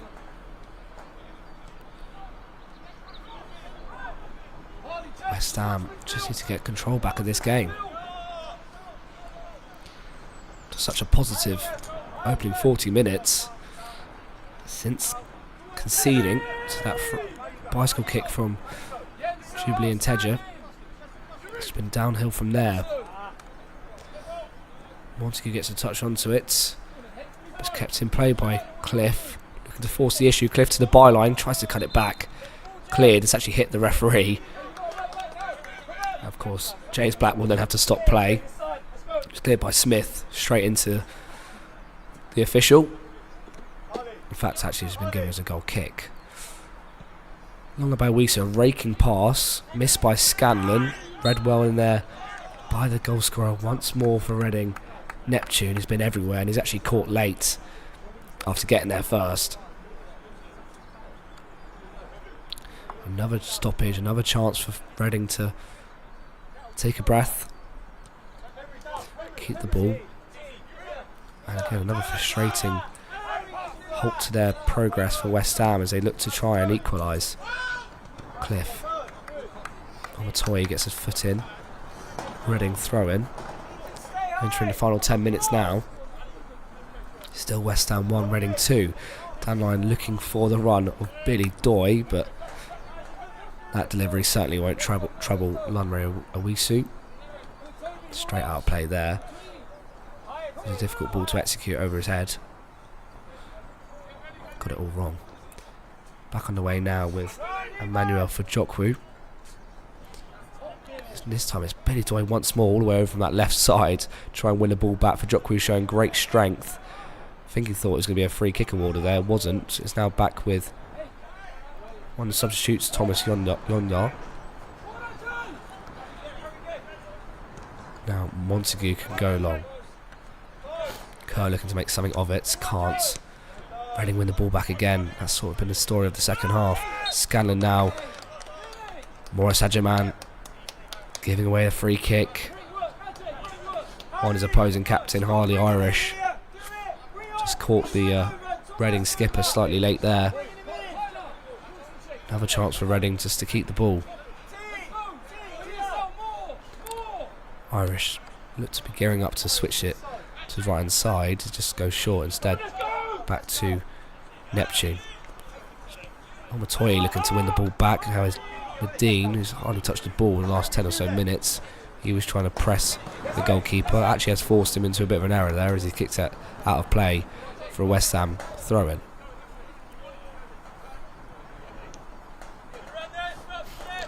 Montague looks to take, and he's trying to take it quickly, but no real options ahead of him. He looked long down the line. That was a no-nonsense clearance to say the least there from Reading. Gives Montague a second chance. This time it's headed clear by Cliff. And then it's another foul in there. Morris Adjaman. This time on Toby Lewis, who just nipped in front of the West Ham midfielder. Morris Adjaman frustrated. He couldn't win the ball back fairly. No real chance for West Ham to build any sort of momentum. With the cheap concession of free kicks. Cliff, that's a neat play to get away from Scanlon. Tries to clip a ball across field, looking for St. Louis. It's dealt with. Longman round the corner. For Medine, trying to hold off the attention of Decan. Still has it, Medine. Clips it down the line. Looking for the run of Unyar, but he can't reach it. And I'll play once more. Another chance for Reading just to play the game at their own pace. West Ham not long left now to try and at least try and salvage a point from this game. Reading second from bottom, but this is a mistake. Here's Kerr now. Is he being hauled back? Referee says no. He actually has eventually given it back for a free kick. It was Kerr up against St. Louis in there. It's actually a yellow card as well for St. Louis. He's just kicked the ball away as well. Actually, I think he's just kicking it to where the foul was actually committed.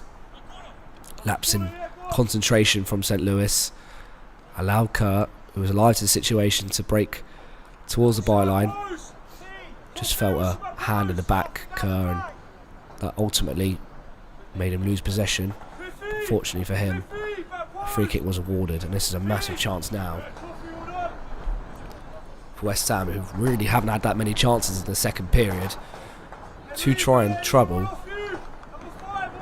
Yensu in goal for Reading. He's not really had too much to do after the second half. It's going to be delivered in the right foot. Longman clips it towards the back stick. It's towering in there, Morris Adjaman. No real conviction of the header though. Bounced off a blue and white shirt and into the palms of Yensu. Not the worst ball in the world. It was a good leap in there by Morris Adjaman. Did exactly what he taught to do, head it in towards the ground, but in that instance it actually took the sting out of the effort, especially after taking a touch off a Reading shirt. It was easy for the Reading's goalkeeper to gather. Here's Cliff once more. Lewis in a pocket of space, but then closed down by Scanlon, who's playing on the right side of the midfield now, the left back. And Longman goes back now for Jokwu. Scanlon, heavy touch, but does poke it over towards Montague. That's a loose pass though. Scanlon can't retrieve that. Dazzling footwork there from Lewis. An inventive scoop pass through to Adjicum. Back to Lewis inside the box onto his left foot. That's really good defending. Gets his body in the way there, Montague. And then feels the pressure of the opposing player. Goes down, wins a free kick for his side. Approaching the final 5 minutes of the game now. West Ham with it all to do still. Can they do what Reading did to them in the first period? Score against the run of play late into the half. Down the line looking for Medine, who bounces off St. Louis, who gets a touch onto it. Kept in play by Neptune, is it? No, it will be a West Ham corner. These are the sort of chances West Ham need to profit from if they're going to avoid losing. They're going to avoid Reading completing a league double over them, losing twice to them this season. The team placed second from bottom, only 4 wins this season. Reading can collect 40% of their wins this season if they hold on here.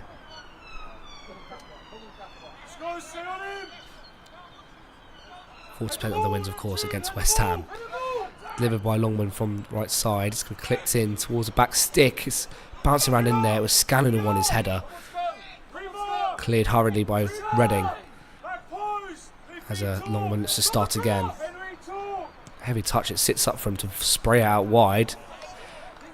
I don't think Scanlon thought the ball was going to reach him. It got near to him, but as soon as it did, he wasn't really adjusted or prepared to receive it, and the ball just flies past him for a Reading throw-in. So run all the way through now to Smith, who can clear.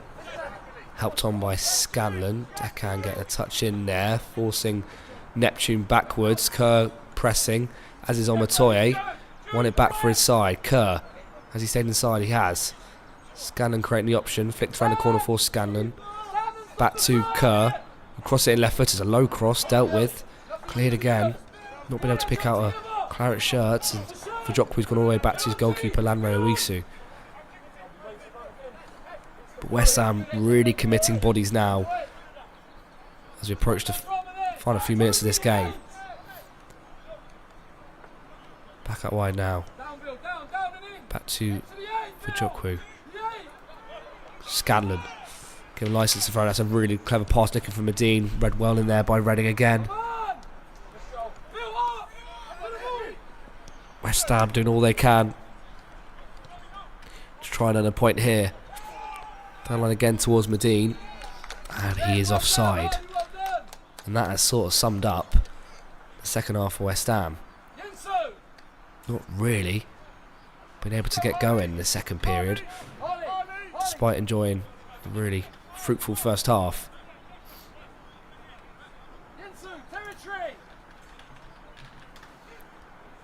And a free kick now that Yensu will take.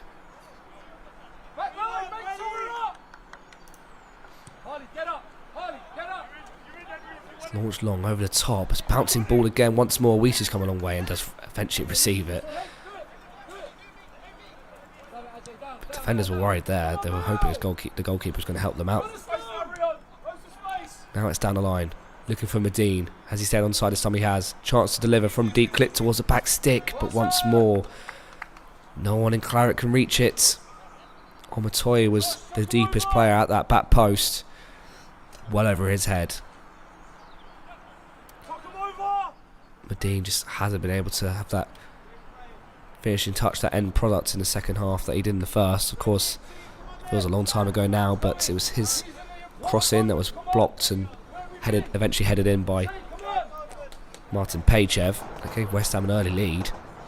Just before the break, it was Miguel Jubilee and Teji with a bicycle kick that was fumbled into the back of the net by Weisu. And 5 minutes in the second period, Reading scored again. But here come West Ham now. Gunyard trying to get towards the byline. Cuts it back in field, looking for Longman. It's set up for him. He's going to drop now to Montague. Kerr. Montague creating overlap on the right hand side. Kerr drifting in field onto his left foot. He's gone all the way now to the left hand side. Couldn't quite find the gap to shoot. Longman, 30 yards from goal. Is there going to be a late equaliser here? Longman. Now Scanlon. Medine. Drifting in field. Medine sees his pathway blocked. Bounces back to the number 7 for West Ham. Longman. So congested in there. Can they find a gap? All players committed. Scanlon will strike. It's blocked and cleared.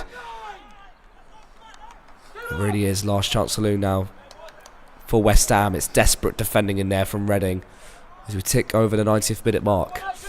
We're now at the referee's discretion. Smith. Morris Agerman coming short to receive it. Fights the running press. Smith, that's a clever flick to get past, or get it past Agi. Longman just forced backwards though. West Ham are being patient. Longman once more. Smith. One of 4 substitutes for West Ham. Here's another. Kerr. on his left foot, plays it through. That's a neat layoff by Fajokwu, who's playing as an auxiliary striker. Again, it's dealt with at the back by Reading, but cleared only as far. Now as Longman, looking to create something from deep. Zips in, played out wide, looking for the run on Montague, who was never getting there. I think it was Omatoye who tried to improvise and volley out wide, but Montague wasn't making that run. Really not long now to go in this game, as we're into the second minute of additional time. Of course, Josh Yensu will bide his time here, which will be another crucial victory for Reading over West Ham this season. Potentially looking like they're going to complete the league double. That's a clever header from Fajokwu. Not long down the line for Medine. Medine in field for Scanlon, who's picking up all sorts of positions now. Scanlon finds Kerr. Medine back to goal. Can he turn? He falls outside the box. Referee tells him to get up. It's dropped Kerr's way though. Dancing past a few defenders. It's Kerr across the box and cleared desperately in there. I think it was Neptune. Reading players celebrating that like a goal. Medine went down initially. West Ham kept going though. Scanlon got a foot in. Kerr danced and teased his way past, and as he looked to pick out a player in the middle, it was hurriedly cleared. But he has earned inside a corner. It's taken short to Medine. 2v1 situation now. Longman back to Smith. Plays it back to Medine, who will strike first time. Medine just wide. His eyes were lit up there. Sat up so vitally for him to come onto it first time. Clever pass in there by Smith. Medine had stayed on side. Looked to whip it into that far corner. Didn't quite have the curve on the strike that required to find that corner. Another chance goes begging for West Ham. It's a long goal kick. It's going to fire its way all the way through. Chance for Reading now, late on. It was Henry Adjicum in there. He was making something out of nothing. Looked to squeeze it through the tightest of spots at that near post. Owisi spread himself well to thwart him. But Reading have won a corner. And you imagine there's not going to be long left here. Referee just informing St. Louis that if he doesn't hurry up, he'll probably be penalised with a yellow card for time wasting. So St. Louis embarks on a little jog. I think you can sort of imagine what Reading are going to do in this corner. They will go short. Back to St. Louis. West Ham trying to win the ball back, and they have. Montoya finds Morris Adjaman bundled into there by Adjicum. And Reading is preventing the take of this quick free kick. Eventually is taken. Scanlon. Fajokwu trying to create an aerial presence, create a focal point, and is bursting up from the back. Scanlon again from deep. Montague drifting in field. We've now played 4 additional minutes. We're into 5 added.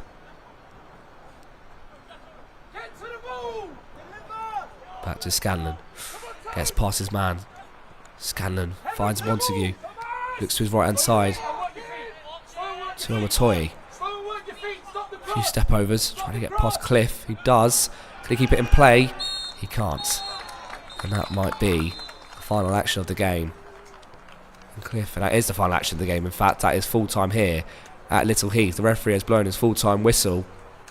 A priceless 3 points for Reading in their Premier League Under 18 campaign, completing the league double over West Ham. It was started a long time ago now by Martin Pachev, scored the opening goal to make it 1-0 to West Ham. In the opening stages, after a really good start and a really encouraging first half display in general for West Ham. Just look through the highlights now. A few chances there. Pachev had a volley. Such a poor build up to the shot. There was plenty of shots in there. Chiguada in there as well. Here is the goal. Medine getting past Cliff. It's sat up nicely for Pachev to nod past the goalkeeper. Really well taken goal. Unfortunately, West Ham, despite having chances, weren't able to build upon it. As we see this shot from Joe Scanlon, that was just wide. Chiguada was full cry in the first half, creating loads of chances, looked to strike from a close angle. He couldn't breach Yensu's net. You can see here from the volume of chances, so many chances for West Ham in that first period. They just weren't able to capitalise on. Jude Longman with a free kick, which was just wide. A parry just wide, I should say. Dean there causing issues, but the final action of the first half was Reading's. Still looking through the West Ham chances here. This was a Balogun's chance, in fact. That was repelled by the feet of Yensu. And Reading did have that chance in the end of the first half. Out of nothing, it was St. Louis towards the back stick, cleared. It was a bicycle kick from Jubilee and Teji that was bundled home, and then this either side of the into the second half, it was Jacob Neptune who headed in. We're now going to have a very, very short break, and we're going straight over to under 21s coverage live from Hotspur Way, as it's West Ham under 21s taking on London rivals Tottenham under 21.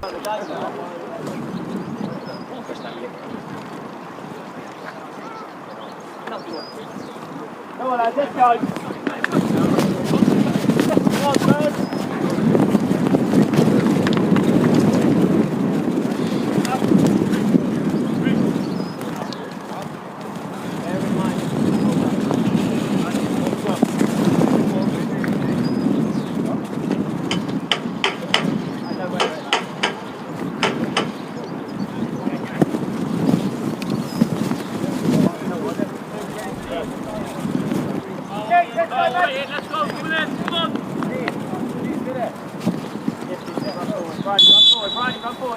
Well, West Ham getting started their final matchup in Premier League 2 for the campaign. And with that in mind, they've certainly named a strong lineup here against Spurs, with one eye on what will come next, and those will be the Premier League 2 playoff matchups. And this should be a really good test for Spurs here.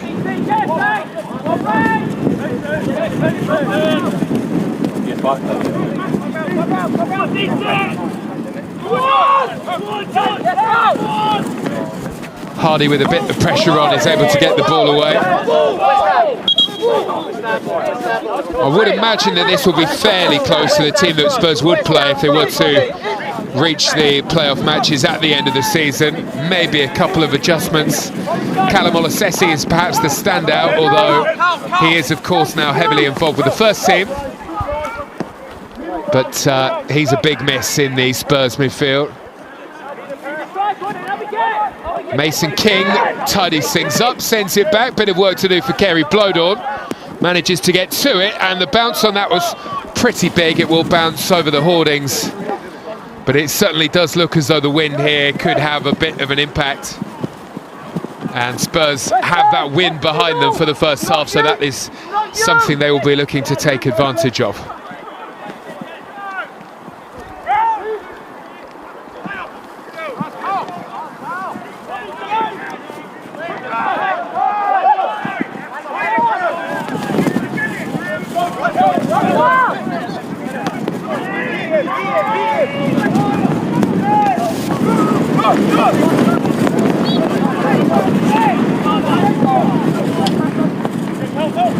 The ball is lifted through here, and you can see there it gets held up in the wind, and the pass forward from Alford probably lost about 10 or 15 yards there.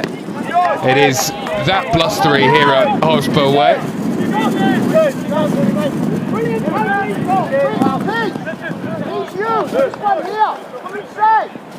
Easy, watch out, boys, watch out, boys.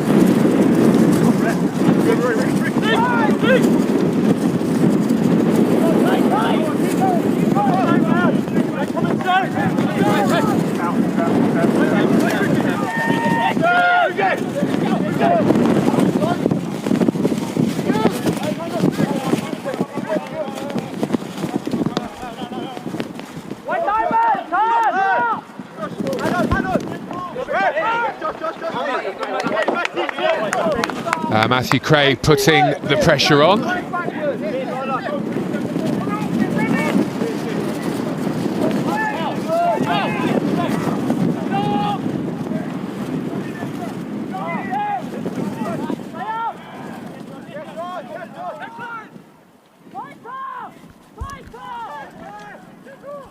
Well, Peliaga needs McDermott with some work to do. Manages to race across and get there.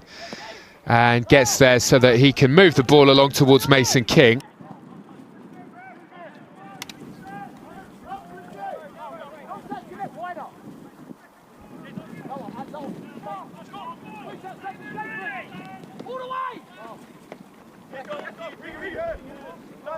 Fernal Gill trying to get clear of Lewis Alford, the captain, one of those who was involved in that FA Youth Cup final win.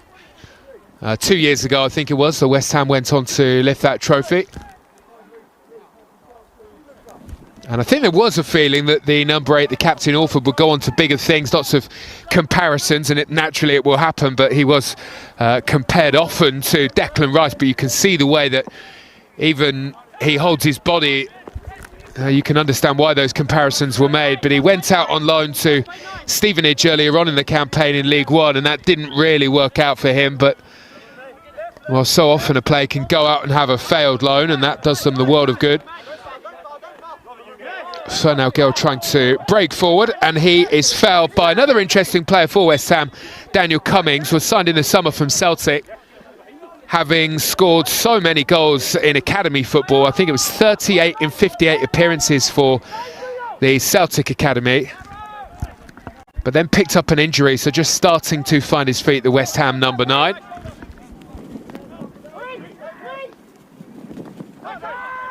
Hardy's touch around the corner, looking for Russell Denny, who will again be playing this new role for him on the right-hand side.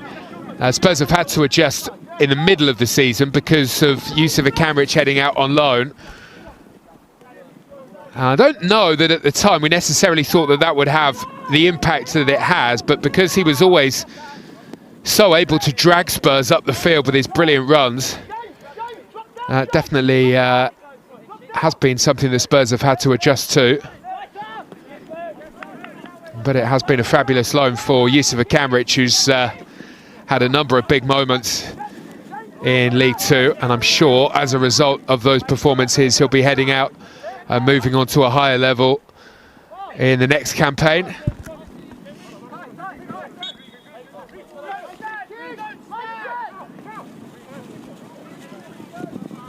Mason King adjusts, opens his body, moves out to the left. And here is Kuramaton, who goes back towards Matthew Craig.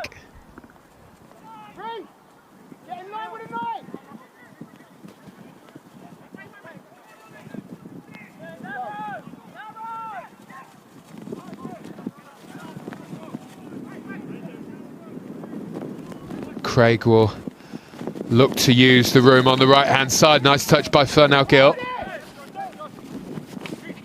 And Reece Russell-Denny adjusting his body position to get the cross into the area. Nice looking ball as well. And it wasn't too far away from Rio Kuramaton, who was coming in at the back of the penalty area. Could so easily have been the breakthrough goal here.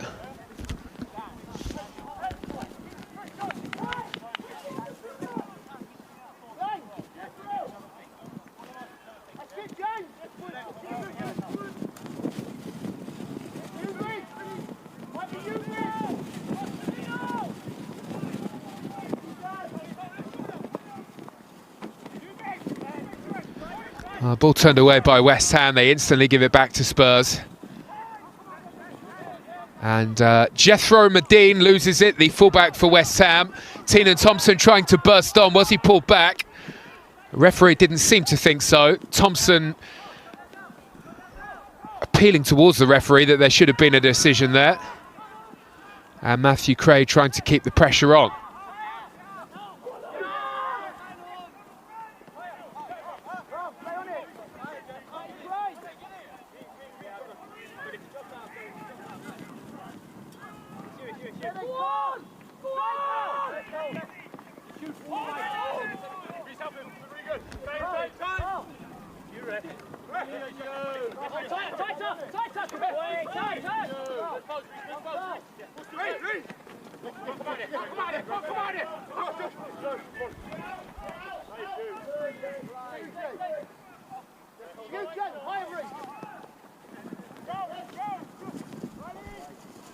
Good pressure by Spurs. Doing their best to contain West Ham and keep them at this end of the field. And they will do their best to evade everything going on in that midfield area with a long ball forward turned away by Fernal Gil.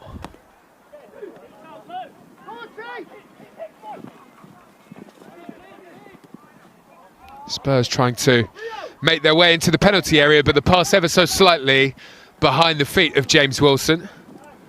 And he's unable to turn. Good day for the academy boys. Yesterday we saw Will Lancashire and Jamie Donnelly both starting in the matchup against Hull City in the Championship for Oxford. Saw George Abbott playing in League One for Mansfield. Started in that match. Valuable minutes for our academy players.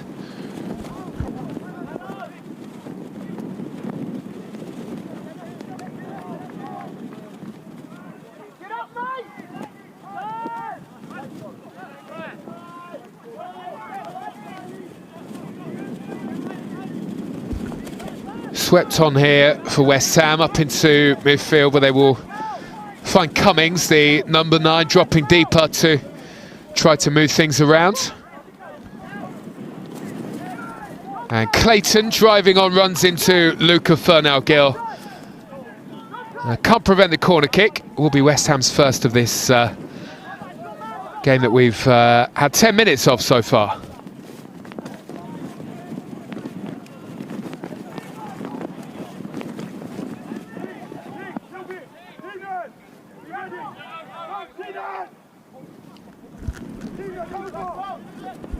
West Ham lifting in from a different angle, but is well grabbed by Kerry Blodorn, who is able to rise and meet that one pretty easily. And he rolls away out to the left. Matthew Craig, as is so often the case when he's in the team, waiting to pick up the ball off of the goalkeeper or the defensive line.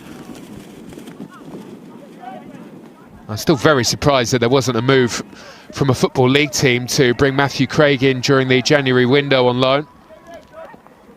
Had a couple of good spells away on loan, most notably where he really caught the eye was in that promotion charge for Doncaster a couple of seasons back. Really seemed to excel under Grant McCann.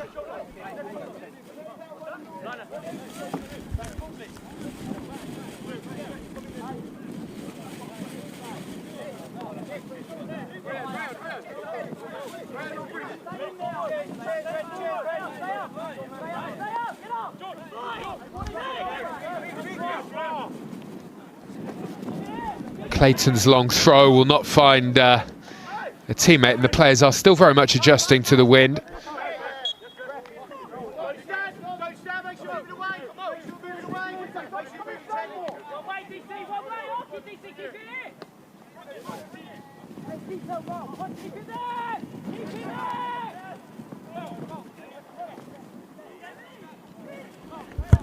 Here is Kyra Matten. He's had a wonderful goal-scoring season, trying to drive on.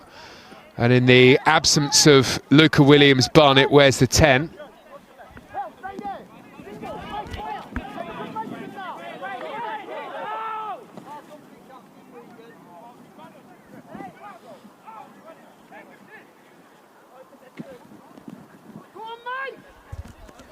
Tina Thompson teasing the fullback, whips the ball in. Nice low ball as well. And trying to get onto that was James Wilson. It was clever from Tina Thompson because the cross cut straight through the wind. Wilson unable to apply the touch.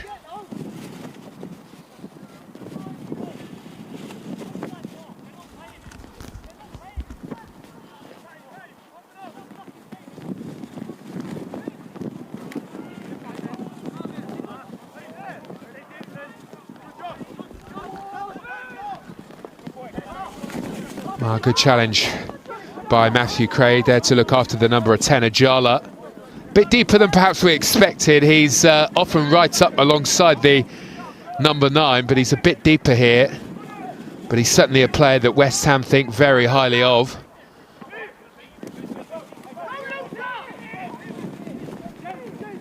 Finley Hooper, the goalkeeper, not taking any risk, puts the ball out of play, and Luca Furnell-Gill is quick to get that back into play to Russell Denny. Feeds in behind, Karamatton arrives. Another ball flashed into West Ham's penalty area, and then a shot from Thompson, which is easily blocked, but turned away for a Tottenham Hotspur corner. Nice vision from Reece Russell-Denny. Excellent running too from Karamatton. And Thompson knew that he had to move quickly. Leacock makes the block.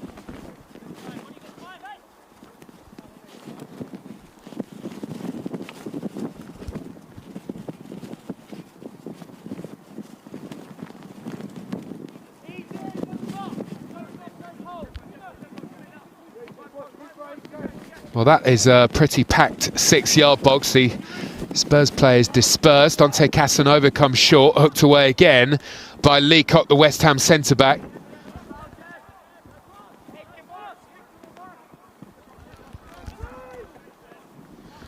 Fearon trying to break. He's wearing 7 today for West Ham.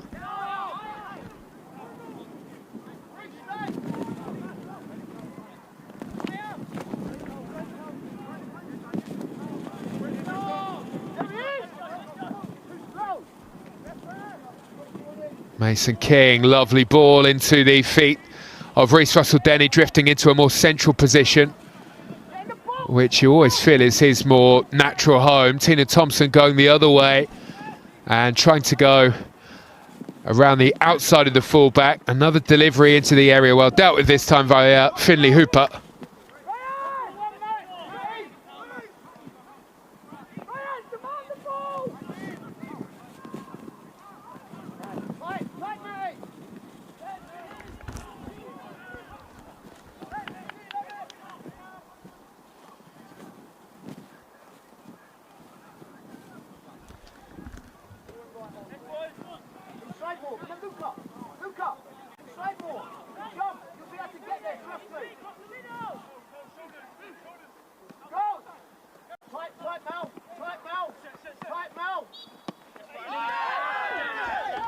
Well, West Ham were hoping for a free kick.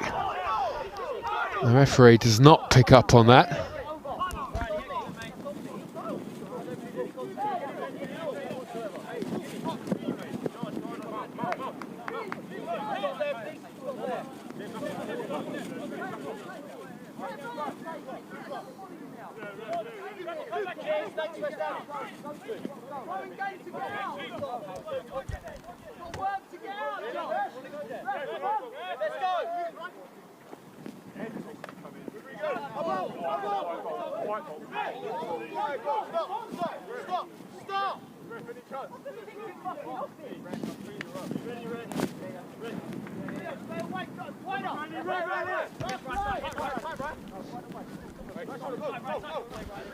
Furnell-Gill having a look to see what's available. Wilson having to drop very deep.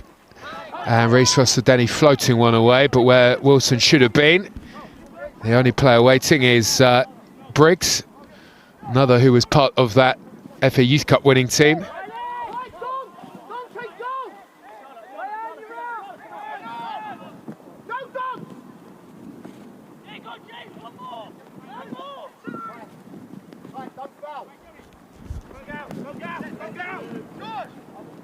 Jala does well to keep the ball in play, was hoping for a whistle, and well, Hardy had his arm up on the back of Ajala, and as soon as you do that, you are always in danger of conceding a free kick.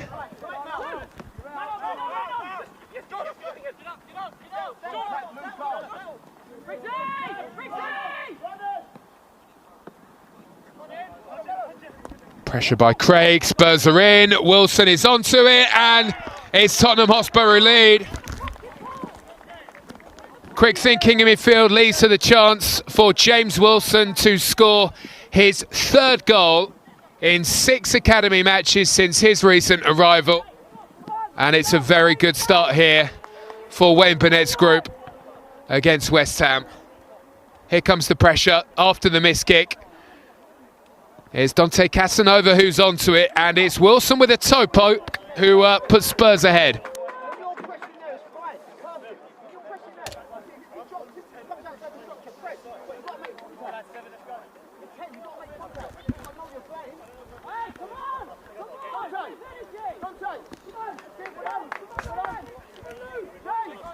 Well, here's a poacher, and that is for sure Wilson. And the encouragement comes from Wayne Burnett not to sit back and for the team to rest on their laurels. It was a difficult month, March, and there will be moments like that within the academy, but this is another promising move. Midfield nicely opened up between Karamatton and Craig. Tynan Thompson was looking for Craig, who continued his run to the edge of the area. And West Ham will look to sprint away, but the flag is up against Daniel Cummings.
Matthew Craig spins, was in a tight spot, has found Casanova, who looks for Wilson again, who is testing the goalkeeper and looking for his second of the game. Hooper with a fine save to push away for a Tottenham Hotspur corner.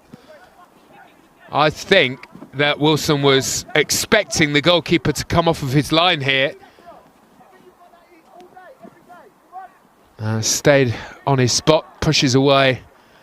And Spurs now have the chance from this corner kick.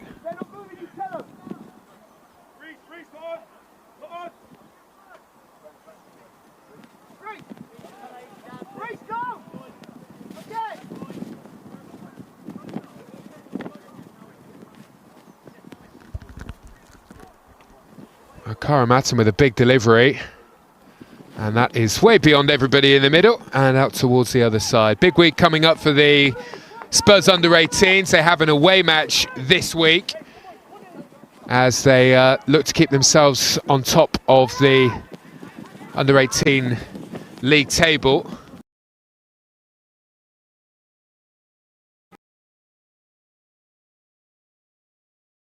Chelsea do have an additional game in hand. Match against West Brom coming on Tuesday. And then on Saturday, the 18th, which will be on Spurs Play, they will face Brighton. And then it's Villa away and West Ham at home, the final matchup. Very good chance for Spurs to lift the league title, the league trophy.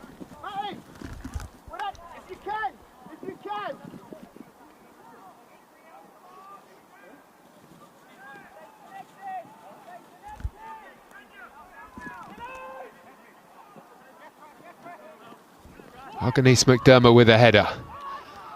Dante Casanova had a big influence on this matchup so far. Set up the first, could so easily have set up a second. Wilson was denied in the end by the goalkeeper, but it's been a really promising opening 23 minutes of the matchup so far for this young Spurs group. Oh, both teams appealing that they could have had a decision there. West Ham will continue and they will get themselves into the area. Vital challenge by Hardy. Takes the ball away from Ajala. Just as things were starting to look very promising for West Ham.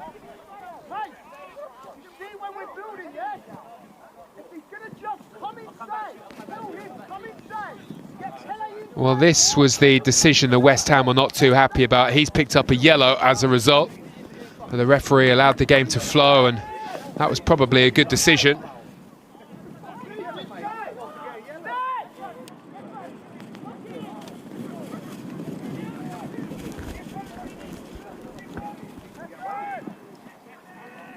Well, this could be trouble here for Spurs. Fernand Gil trying to cover, does his best to get his body in the way, and deflects out for what will be another West Ham corner. We'll have, or at least we expect to have, Mikey Moore playing later on today in the Scottish Premiership.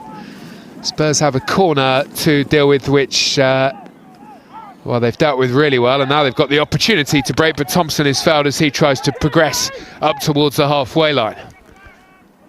But it has been a really successful loan for Mikey Moore up in Scotland, especially since the change in manager.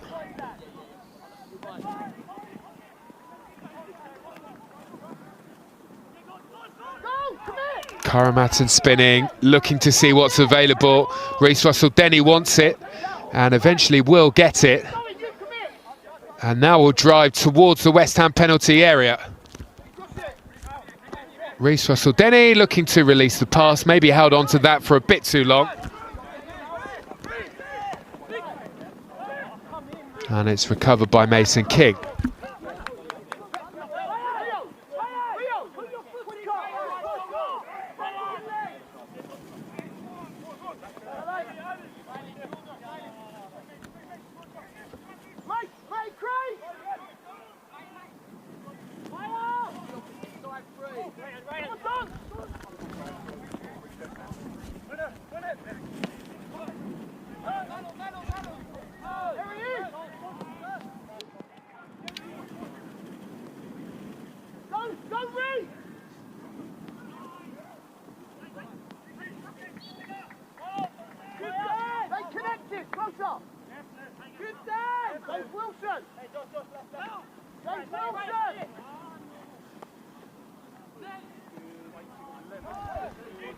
Mason King, loose ball into West Ham territory, easily picked up, and moving the ball on its way, Webade.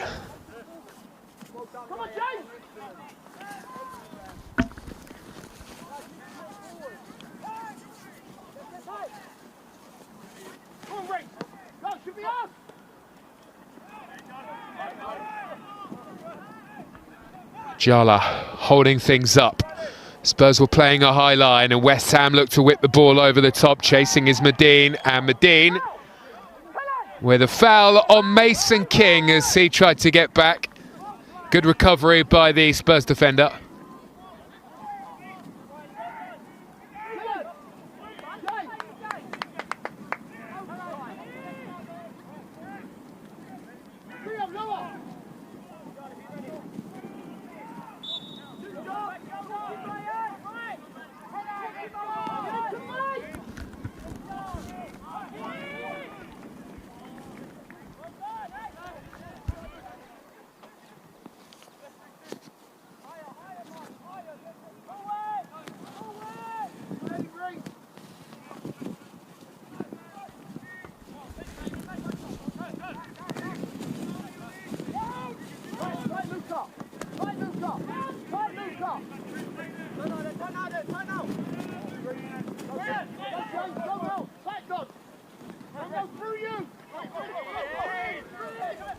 Webade's done well, driving towards the penalty area and runs into Hardy. Wasn't the best of passes.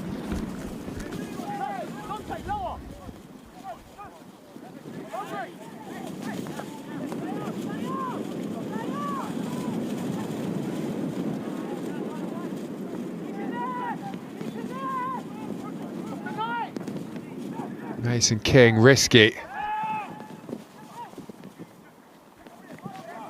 Trying to hold off the attempts of Medine to break towards the area. Medine now has it.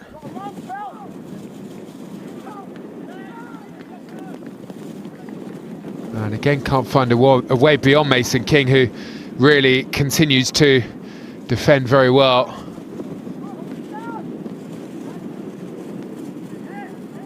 And Craig will shield that one back towards Pele Arganisa McDermott.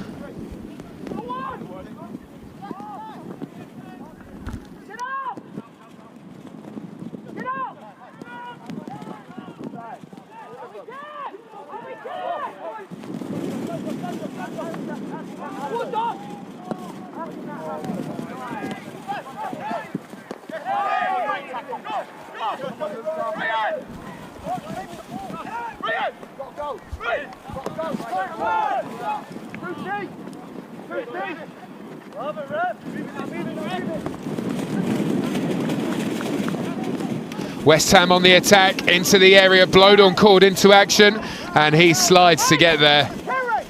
And well, it does ever so well indeed to make sure that he's onto that.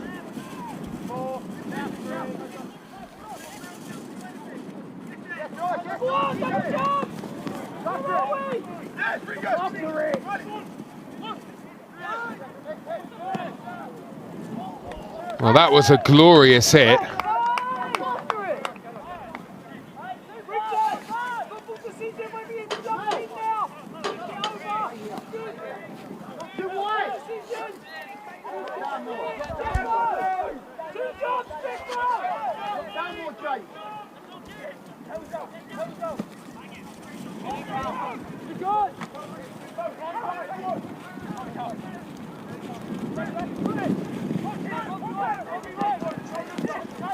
Spurs on the attack, Teenan Thompson on the charge and drives but runs into the challenge in the end from Obade.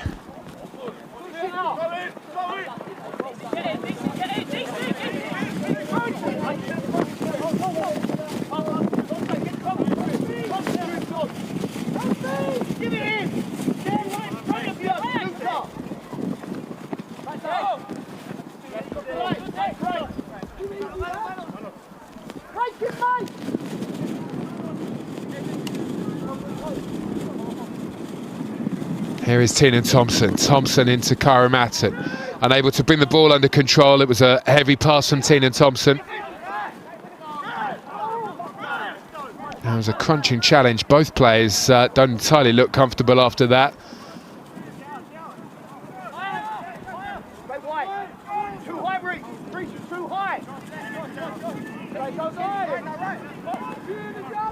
Hardy into Reece Russell-Denny. Was a difficult spot to turn in. Alford's done well. And West Ham, as a result, on the attack, although backtracking with Dean goes back in the direction here of Alford.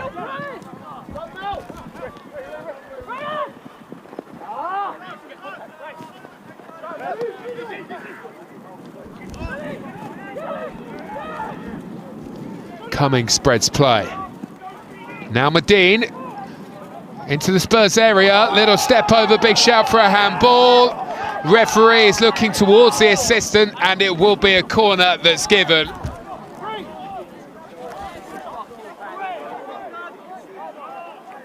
Well, they were in long communication there, the two officials. Mason King did have his hand up away from his body as well.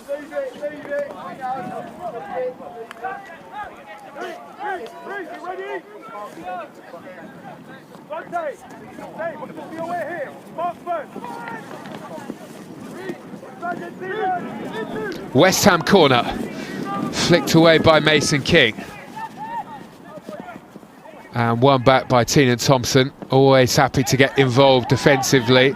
Poor clearance away by King. West Ham at it again, and this is promising, and this is an equaliser, drilled into the corner by Ajala. And he continues his superb goal-scoring season for West Ham. The England under-20 international makes it Spurs 1, West Ham 1.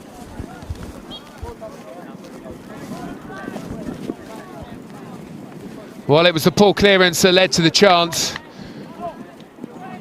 And Ajala drove into position, and even though the angle was tight, confidently made his way through.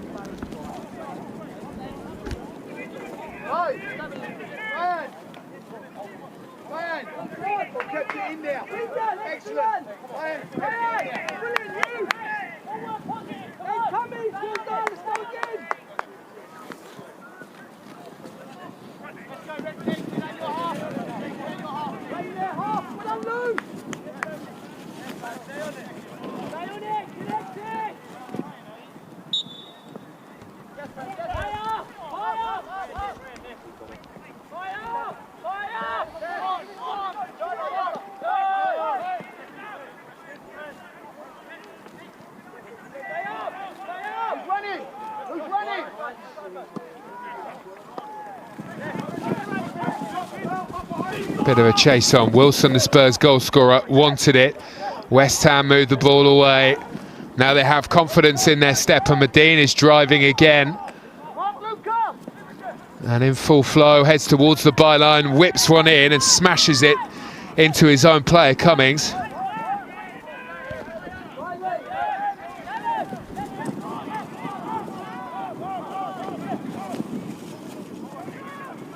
Well, these are big minutes here for Spurs, because after such a confident start to the game, that West Ham goal could easily change things. West Ham are already there in the playoffs, and whilst they have already made sure that they will be in the final matches,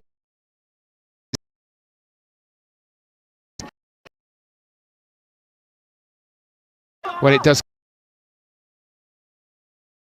West Ham will be thinking about.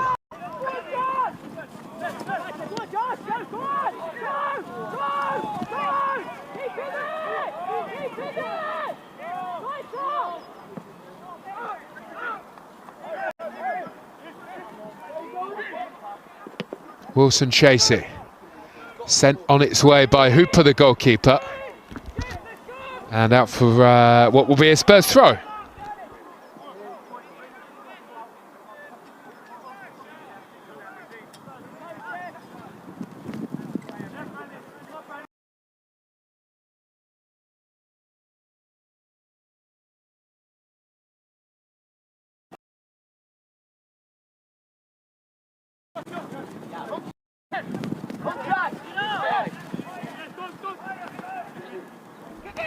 Oh, Spurs in good position here. Reece Russell-Denny onto Wilson. Quick pass to Kyra Matton.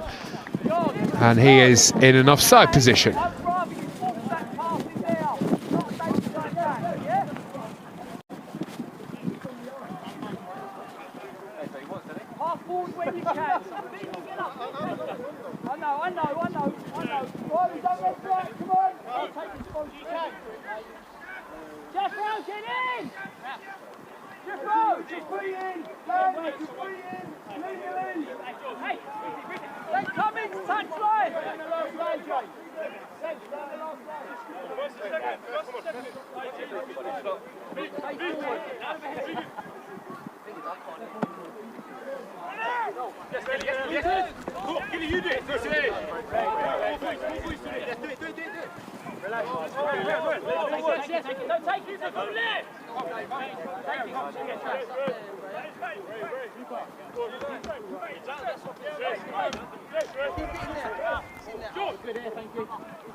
Nicely turned in behind, wonderful challenge by the sliding Hardy, slightly frustrated with what went on ahead of him. And just asking the question as to why the ball arrived in that position in the first place.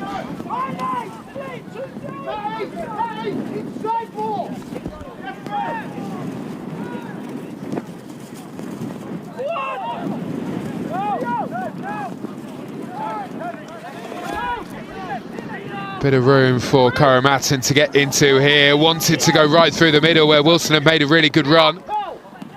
There was a vital touch in there from West Ham, who just managed to get someone back, but there is time and time again a gap opening up right in that middle area of the West Ham defence. And Wilson has already shown his poacher's instinct.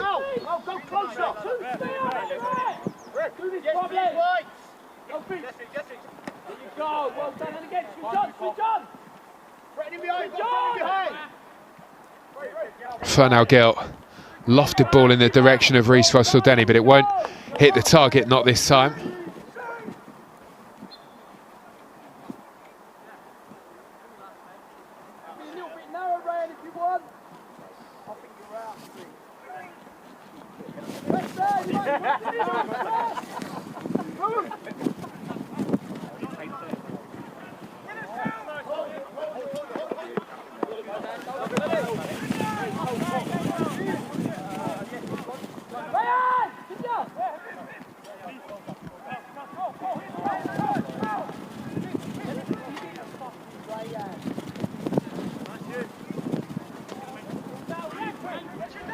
Matthew Craig unleashing, and it needed the intervention from the goalkeeper, who got a touch on that to push over the top of the bar.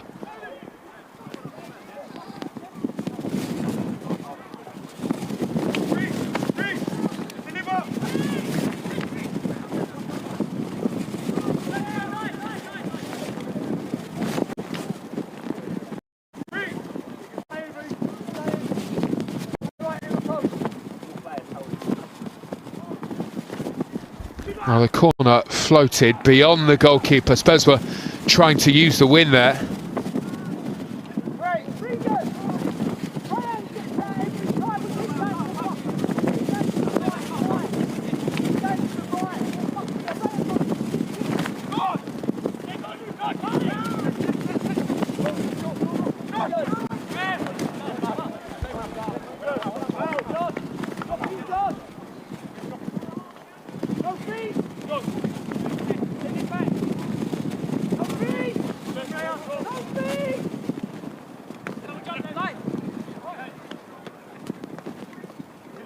Fernell Gill, well, he was surrounded by West Ham players, and Alford will get the ball away, although that is an awful pass from Alford.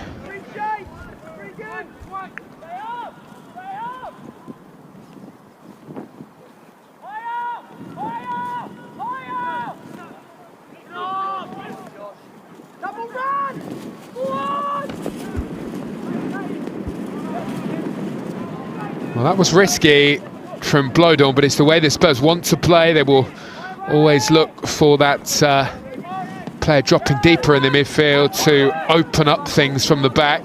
Peliarganis McDermott with a mistake. West Ham are in for another, and Blodon comes to the rescue to deny Ajala his second goal in the game. Well, that is a major let-off for Peliarganis McDermott here. Gave the ball away to Fearon, and Ajala with a big miss.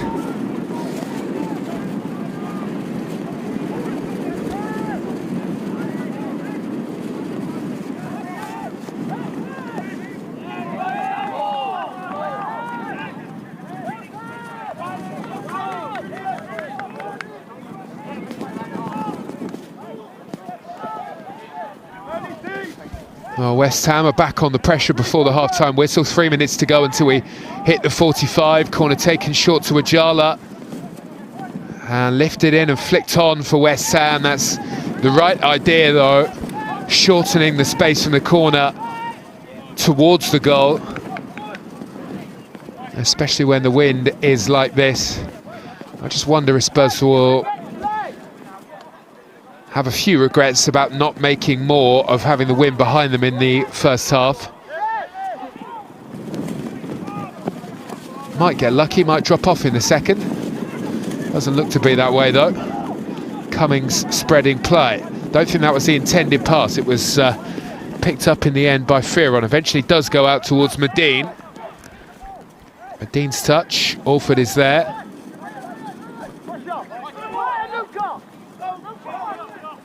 Bade around the corner, and now Ajala. Ajala's cutback is a good one, and there's a second.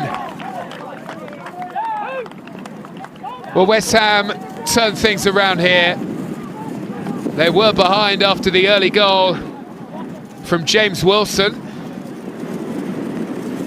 but they have put themselves on top with a second just before the break. Super work again by Ajala, who is the creator this time. Ball is allowed to roll all the way through, and it's turned in by their number 9, Daniel Cummings. Hey,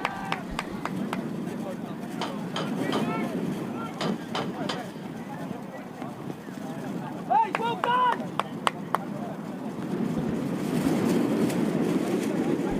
Riley! Well done, Riley!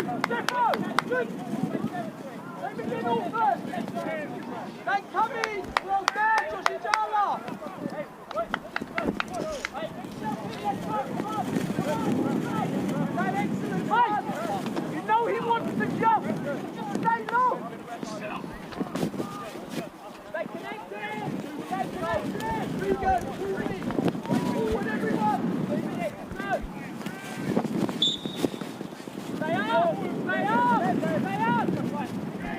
Well, at the very start of the game I was speaking about how Spurs will understand the level required by those who will make the playoffs in playing West Ham here. They will certainly be in and amongst it at the end of the campaign in the Premier League 2 playoffs, and could end up, if Spurs do make it, being one of the opponents for Wayne Burnett's group. And what we are seeing here is an instinct and a cutting edge in front of goal. And that is probably the difference between the teams at the very top and the teams nearer to the bottom of the table.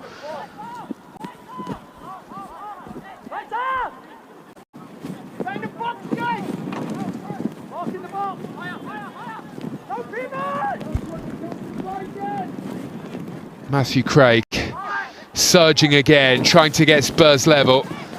Karamattan's pass doesn't make it.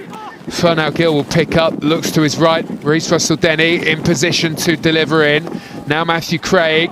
Wim will carry that way beyond anybody waiting in the middle, and out for a goal kick.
Ball doesn't quite reach Karamattan.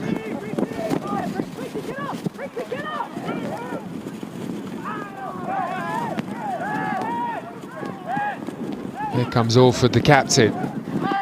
Very impressed by his performance in the game. Craig is trying to look after him. Bit of afters between the two. I think it was just an awkward fall from Matthew Craig.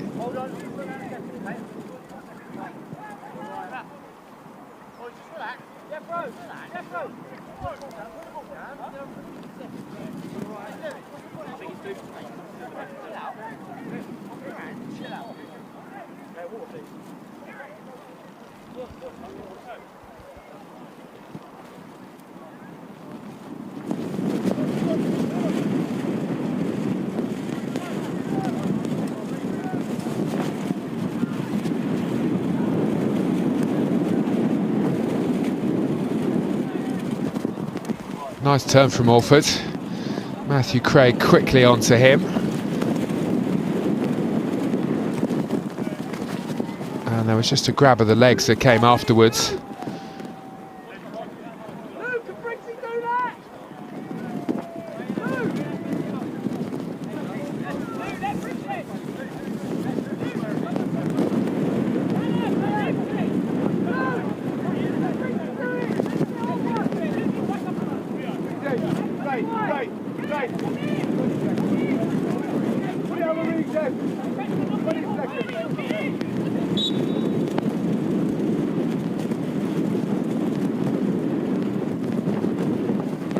West Ham are happy to send one down towards corner of the penalty area, try to keep the ball at that end of play before the break.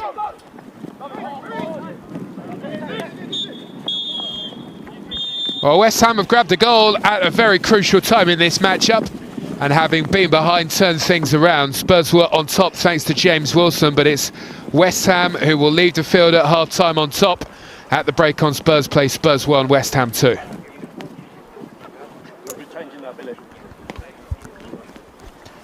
Let's have a look back on what happened in the first half.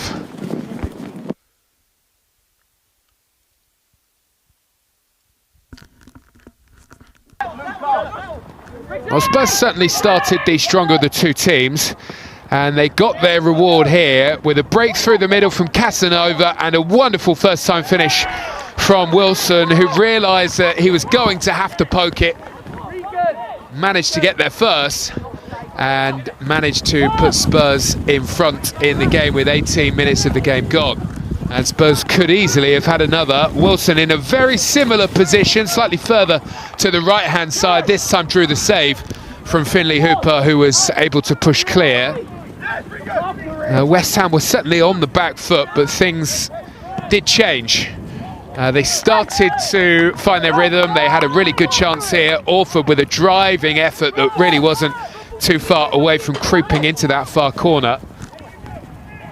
And the goal would eventually come from a Spurs mistake at the back. Poor clearance by Mason King. And the most dangerous player for West Ham, who was Josh Ajala, able to turn through the crowds, turn into the corner and turn the tide. West Ham level at 1-1.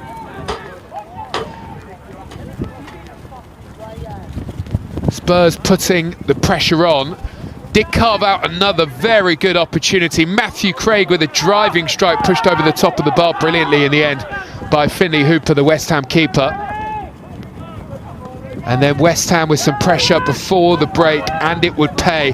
Pelly Arganese McDermott losing the ball, the wind certainly having an effect. Big chance here, saved in the end by Kerry Blodorn to deny a second goal for Ajala, who was in a very good position to grab that second West Ham goal, but he would certainly have an impact in the second goal when it did arrive. Away from Fernell Gill, cut it back, found his man, turned in, and Cummings just before half-time put West Ham on top.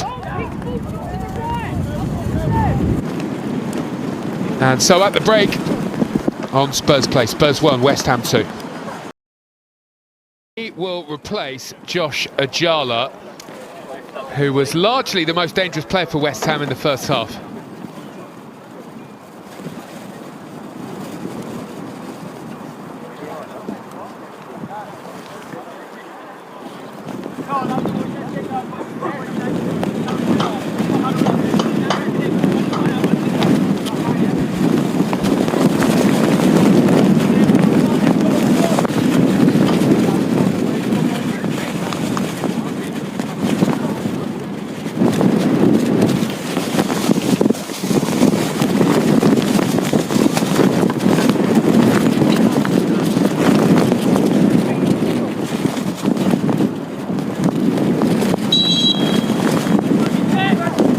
Well, back underway, Spurs on the restart and hoping to start the second half much the same way that they started the first, because well, Spurs were in control and looked pretty good in the early stages. Bit of a shift around at the back with Logan onto the field. He moves across the left back, and as a result we will see Mason King playing as the left-sided centre-back. Here is Russell Denny on the right. Has a look to see what's in field, makes the driving run, tries to free Wilson. Fernell Gill. Spurs looking for a quick response at the beginning of the second half. They do have the issue of having the wind in their faces, Spurs, in the second period. It did take West Ham a while to adjust to the fact that they were facing the wind in the first half.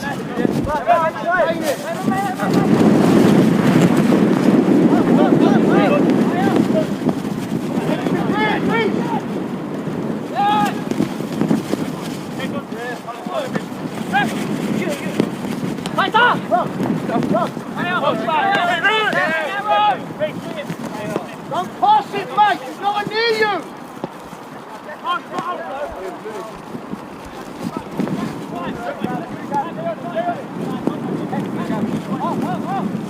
Don't pass it if you can break!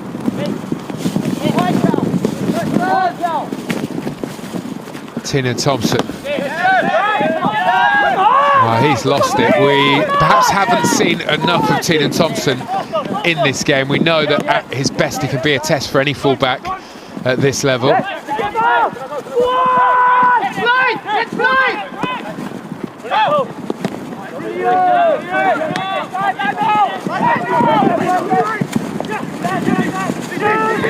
Oh, West West Ham have got a good chance here. Cummings driving one goalwards and runs into Mason King, and then Orford with a volley that certainly proved to be a test for Kerry Blodorn, but at the second time of asking, Blodorn is able to get that.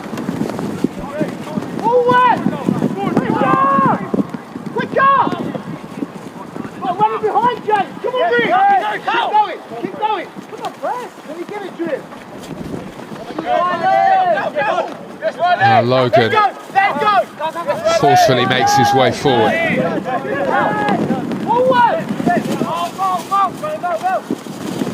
Go higher, Larry Musa!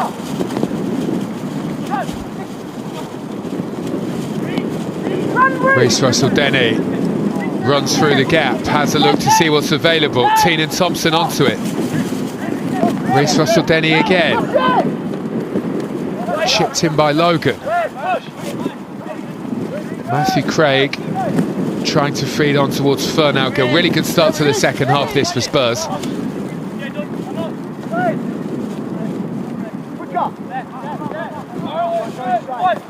too early. Run. Make it straight, James!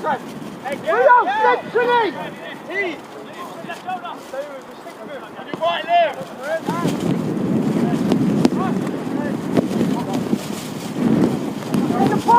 Fernald Gill, low delivery, headed away by Briggs.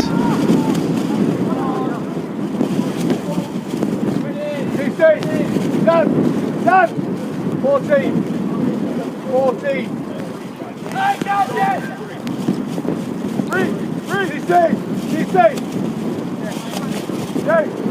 James, be closer! Done! Reece Russell-Denny is on the corner. First corner kick for Spurs in the second half with the wind against them. Colden will drop for Teenan Thompson, who's unable to bring that under control, and West Ham get the chance to break clear. And it's Orford who is racing on. Been very impressed by him in this game.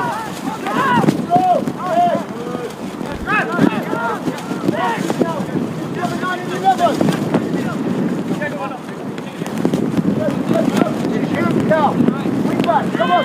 Go!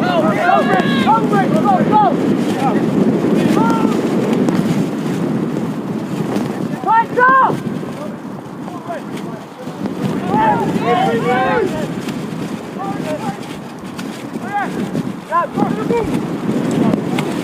Well, the ball will come through rather fortuitously to Cummings for West Ham, and that's a good touch and a good hit as well. Takes the deflection on its way through, and Fearon strikes the bar. Let off for Spurs. Medine onto it here, and he won't find a way beyond Craig.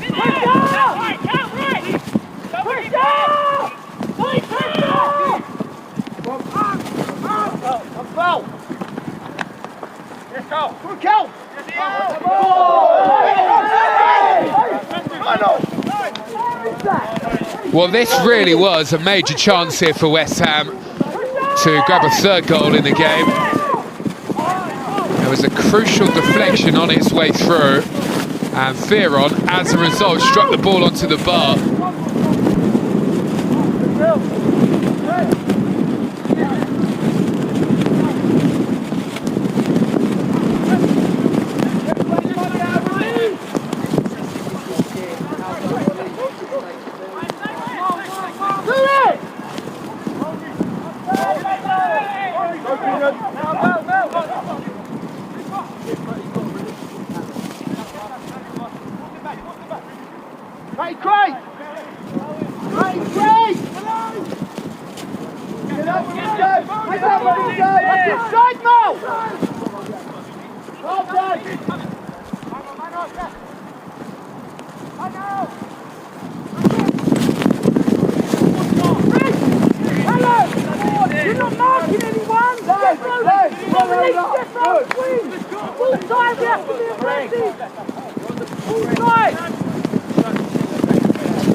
Well, the wind will catch that and curl towards the far post, but well, it's punched away by Blodorn, sent on its way by Wilson.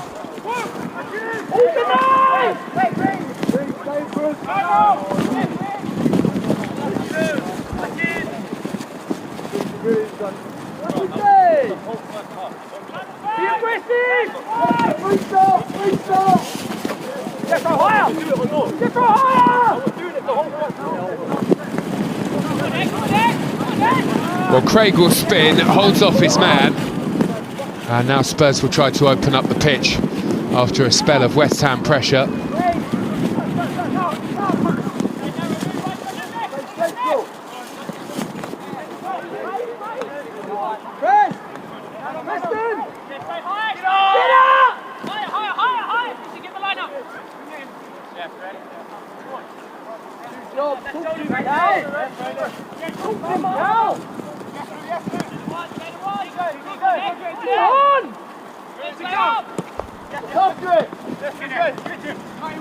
Wilson does well. Karamatson trying to get onto it. West Ham centre-back recovered ever so well. Fearon backtracking from his right wing position. And here is Medine.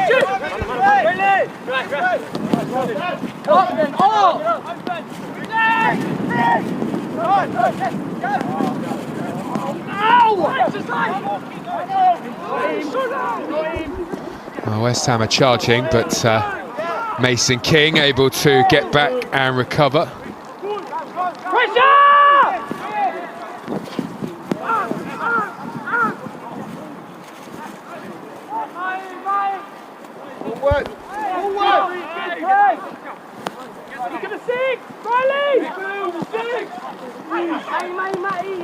Matthew Craig was looking for a handball decision, and the referee not too interested in that.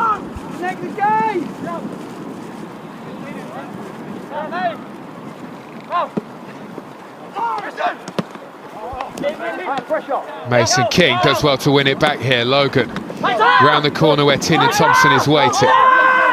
Has to backtrack to get away from Medine, the fullback, and go all the way home, back to goalkeeper Kerry Blodorn.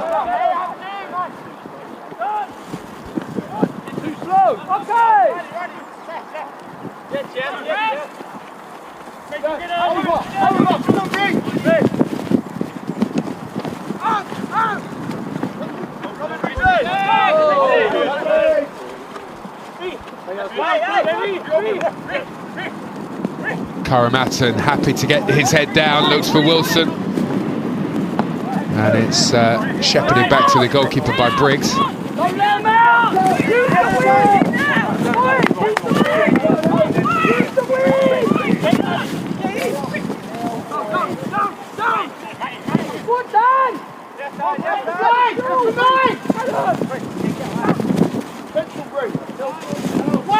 Right shoulder! Wait! Do that one! Keep going!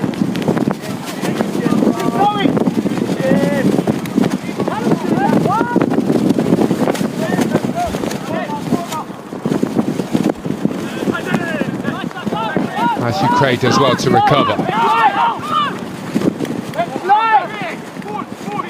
Right shoulder!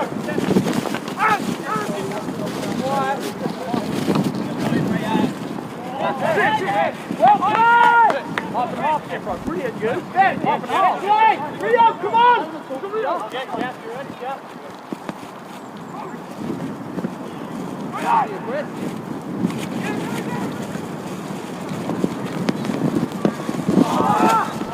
Well, it's a good chance, but it's one that West Ham failed to find the target with, and there is no trouble this time for Kerry Blodorn. Nice touch by Cumming to find Fearon. He was just unable to keep the effort down.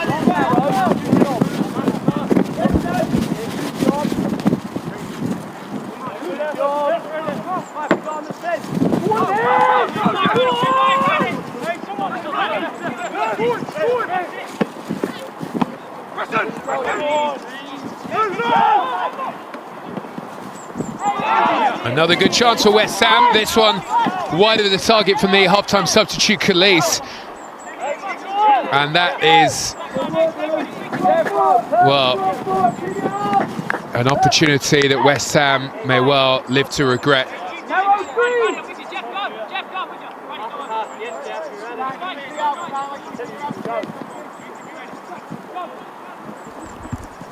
Here is Malachi Hardy for Spurs. Needs an option to present itself in midfield. Karamatton trying to be that option.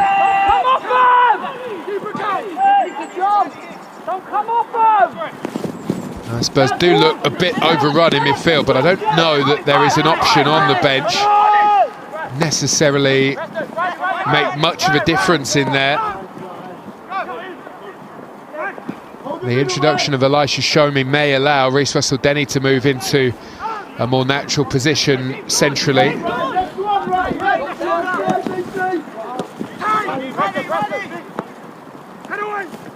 But it's West Ham who are attacking again. It's coming to, it's through, and Kerry Blodorn has to get there, and then Mason King scrapping away does enough. And now Medine for West Ham, and there's a deflection, and it's scrappy and awkward back there. But Spurs have just about managed to get the ball to some kind of safety. Well, this really did look as though it was about to be the third goal. West Ham banging on the door here. And, well, the goalkeeper did really well, Blodorn. Here comes the Spurs change. It will be Ellis Lehane who will enter the action here.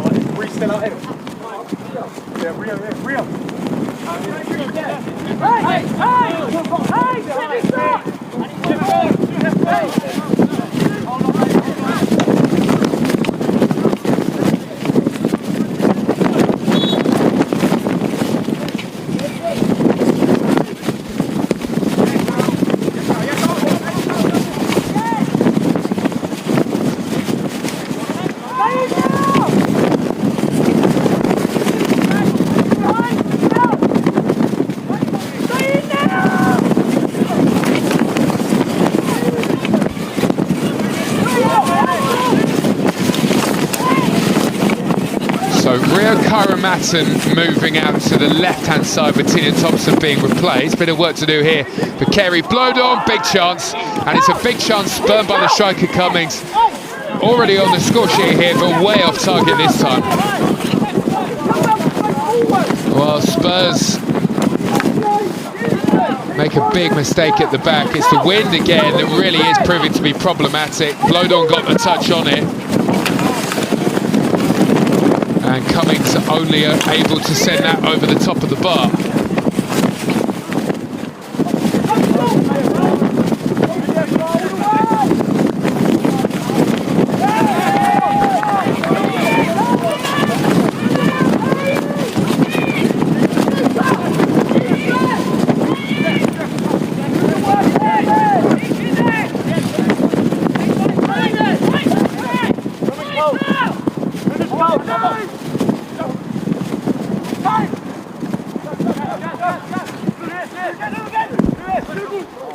For chipping one, and it's a good opportunity, and it cannons back off of the supporting post for the goal.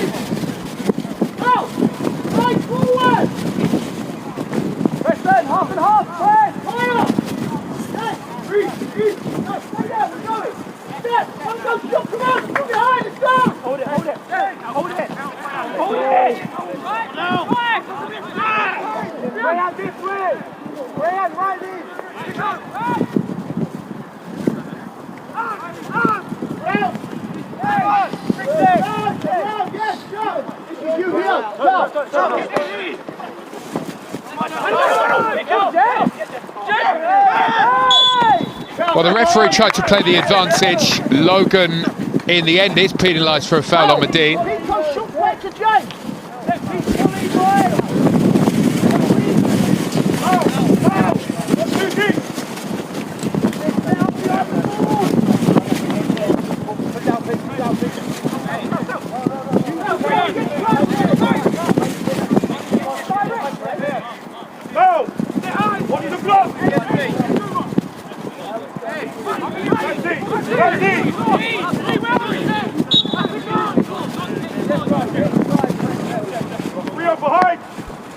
Fearon floating towards the penalty spot won't find his man.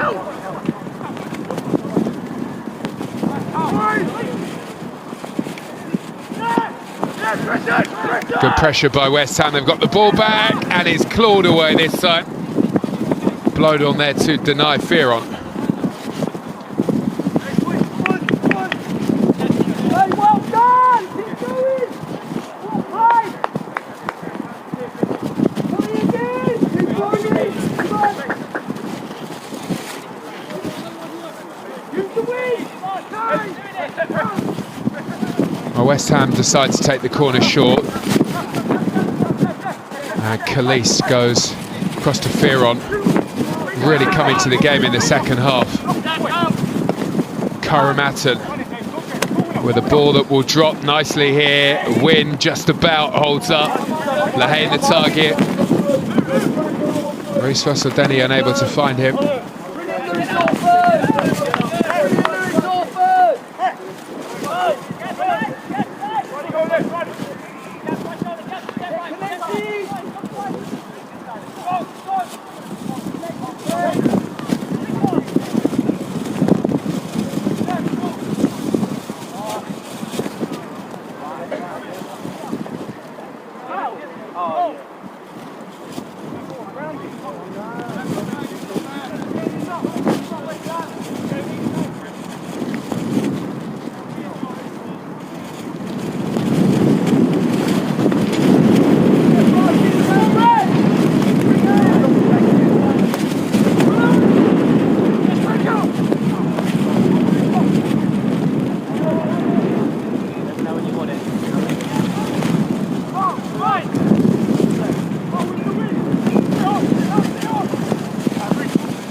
Well, I don't think anybody was expecting this from there. Step,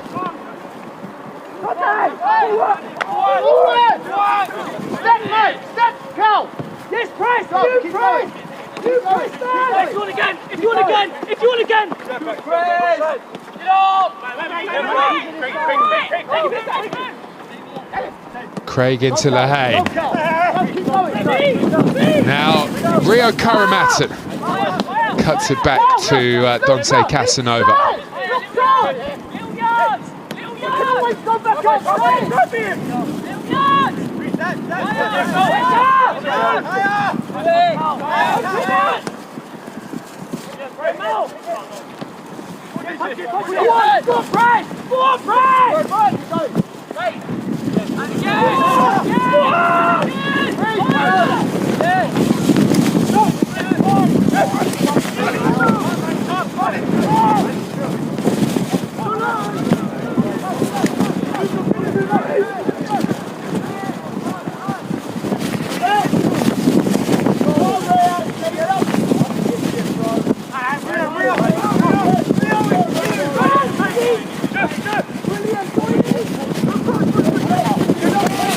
West Ham again pushing the Spurs defence. Cut back into the area, will come all the way through. Reece Russell-Denny is the one on the end of it. Well played, Jeffro! Brilliant, Preston! Good position! And Spurs will make another change. It's Mason Melia who is about to come on here.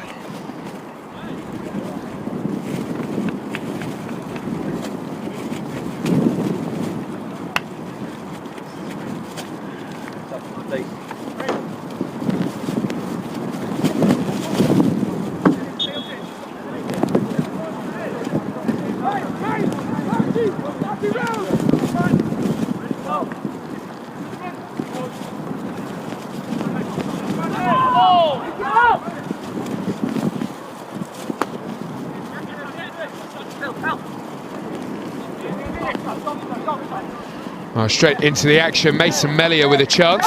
Switch on, restart! Come on, ref!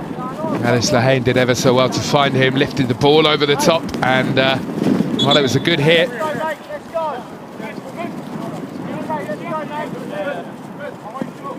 go. Come on, ref! Ref, come on! How long? How long?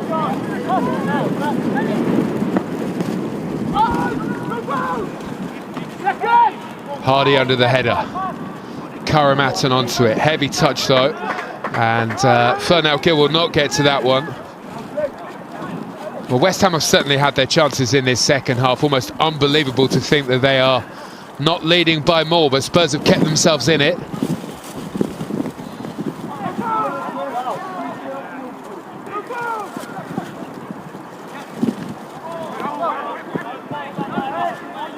And there seems to be an eagerness to avoid a fourth straight defeat if they can.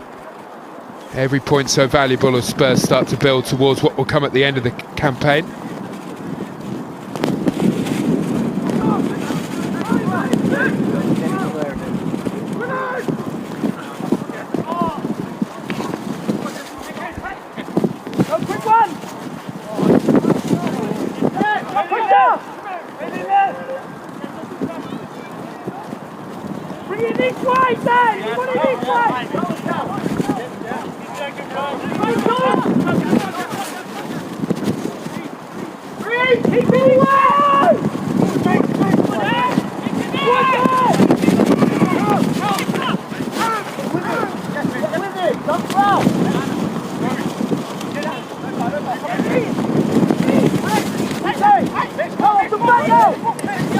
Here comes Matthew Craig.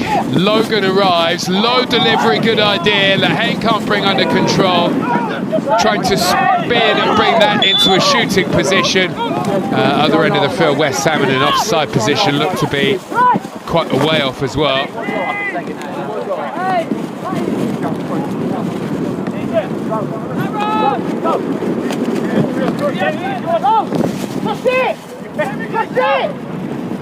Logan again, low ball all the way across and in. What an introduction, Mason Melia only just onto the field with a touch in to make it 2-2. Super work again by Callum Logan, another fine ball in from the left. And it's a real poacher's goal for Mason Melia, who brings the game level at 2-2.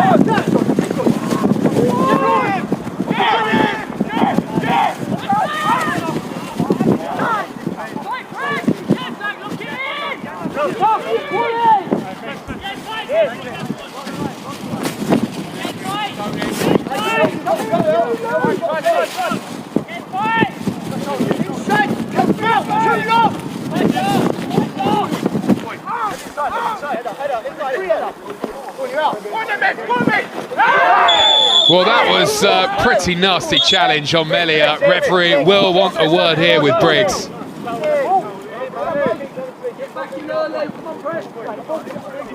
Will only be a yellow card, but it was certainly a very strong challenge. Switch on early, Jeffro! Switch on early, Preston! Hold on, boys, hold on! Hold on, hold on! Guys, wait! Switch on early, guys! Hold on, back you go. Back you go.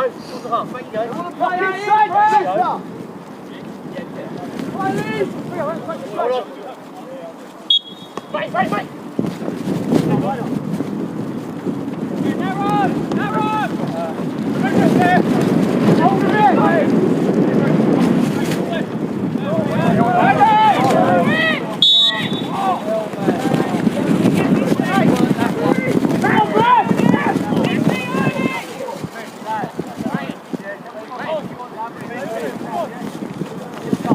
How high are you? Too low, Mel! Break his line! Break the nice line! Look out! Mel! Break his line, Mel! Give him Mel! West Ham!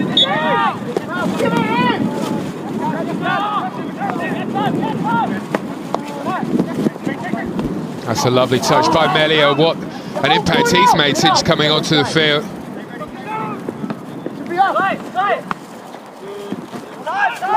West Ham, though, have opened up the whole pitch, and Orford's in a good position, feeds it through towards Callis. Fine challenge by Malachi Hardy.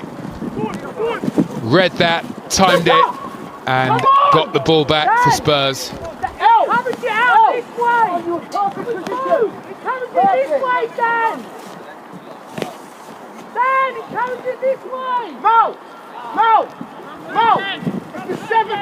The left 11's jumping, play inside more. Ready, good. Push you! Come on out! Stay forward, stay forward. Hey, forward. Time! Can't get out. Get up! Get up!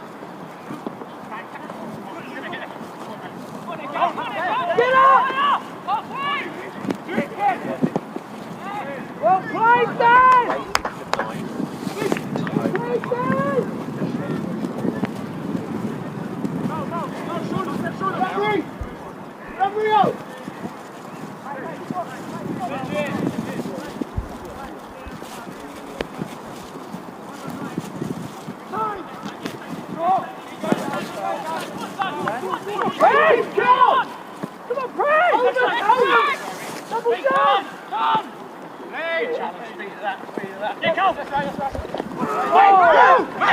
Logan slides in, and as a result, Spurs are able to get away again. Ellis Lehane looking for the low ball in. There has been a clear instruction sent on to the Spurs players for the second half that when the opportunity to deliver arrives, deliver the ball in low, and that negates the win.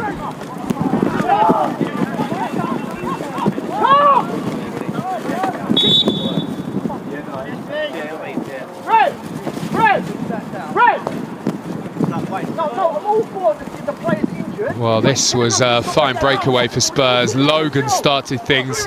Quick ball from Craig. That was the reason for the collision, though, and the reason that the medical team are needed. No problem. Play the game. We're going to do it right. Let's do it right.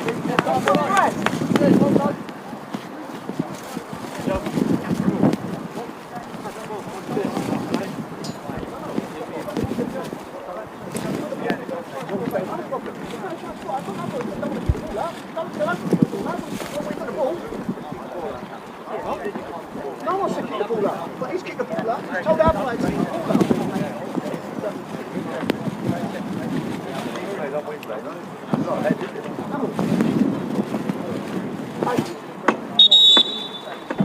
Boys, come on. Come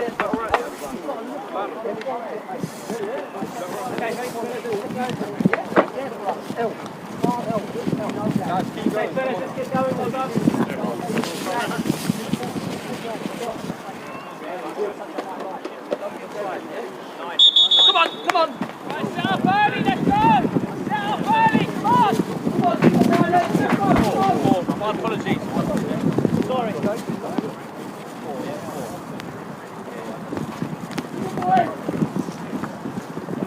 Come on, mate.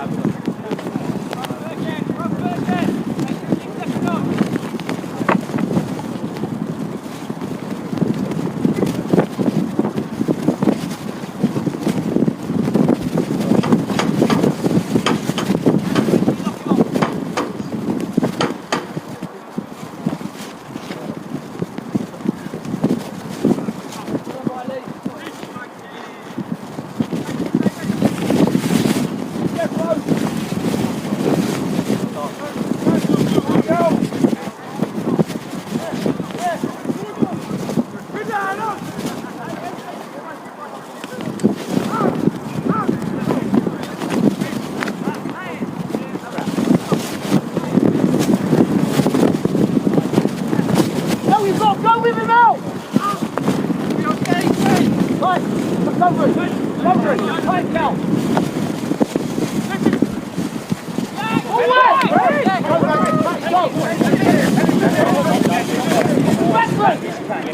Here is Matthew Craig driving, delivers the ball into Ellis Lehane, a tangle of legs, and a good recovery in the end by Leacock, who manages to slide and get there.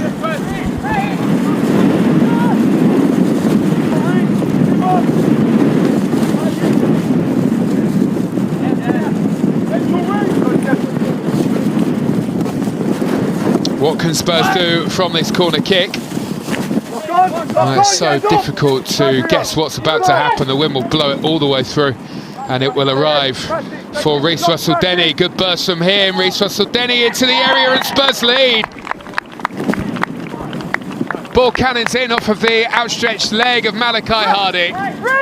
And Spurs, who were behind by 2-1, now lead by 3-2 at Hotspur Way. And this is a goal that owes everything to Reece Russell-Denny. Power, pace, and then precision on the pass. And Hardy gets the final touch, I think, maybe even comes off of Leacock, the defender.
Well, the break is on at the other end. King shows commitment to get there.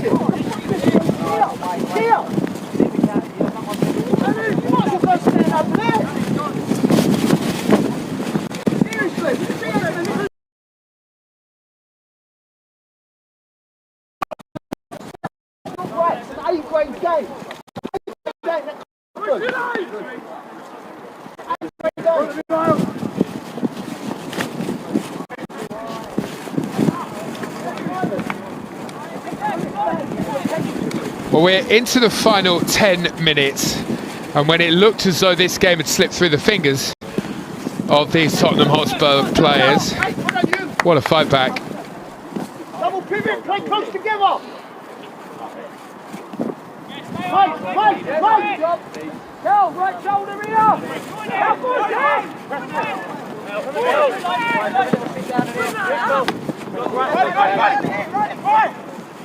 Right, with him, Don!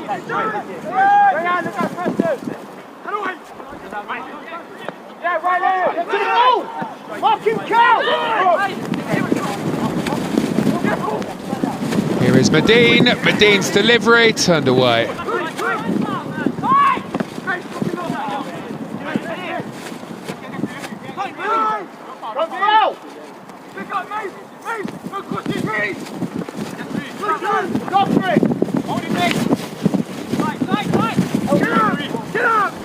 Ellis Lehane has made a big contribution to this turnaround for Spurs. And so too Reece Russell-Denny, leaping to move the ball on. Space opens up on the right if Spurs can get it out there. Fernell Gill has had to backtrack, but he's still going here, although not exactly looking as though he has his balance. And stumbles a bit.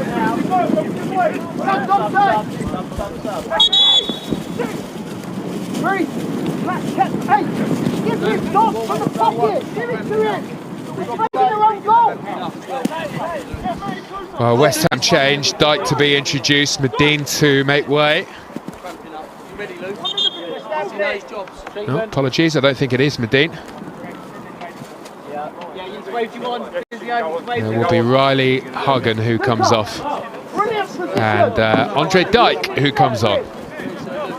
Don't matter, they're still facing their own goal.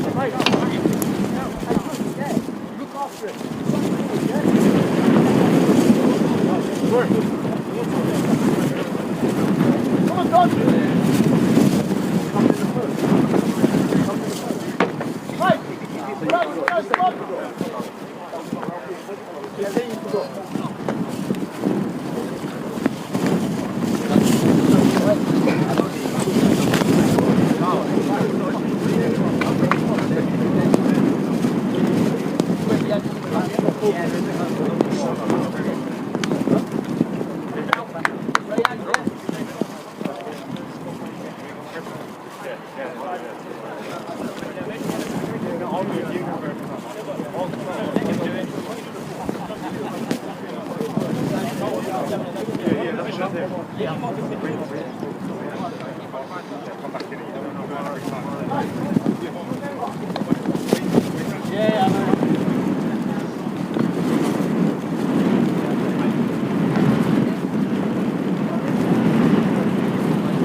They're not going to play. Mate, you can do that. No, come on. Oh, come on, here. They're not going to play. Now, deeper. Deeper reach.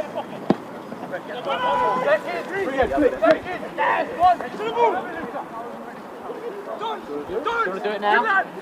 Stop.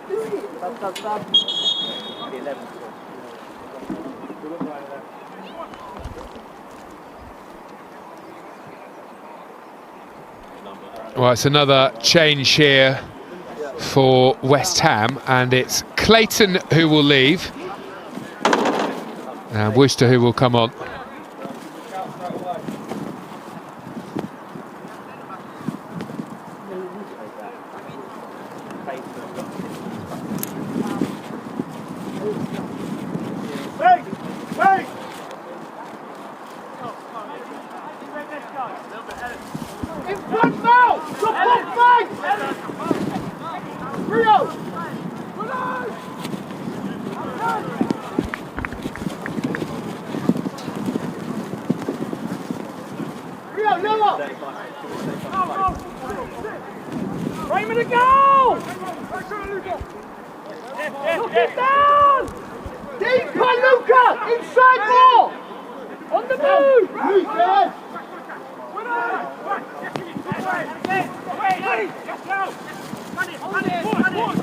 Melia's touch takes him away from trouble. Been very impressed by him so far, and he releases Spurs. It's Reece Russell-Denny forcing his way on. It's Melia again, and it's a fine save from the goalkeeper Hooper,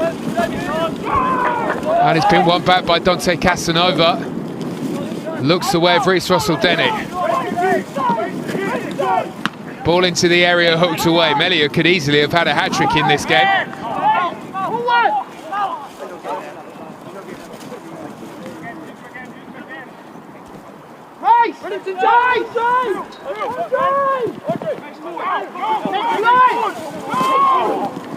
Mason King runs into trouble, manages to recover though, gets back to hook away, and Ellis Lehane goes flying in. Thought twice about it, not surprising given the sliding challenge from Leacock.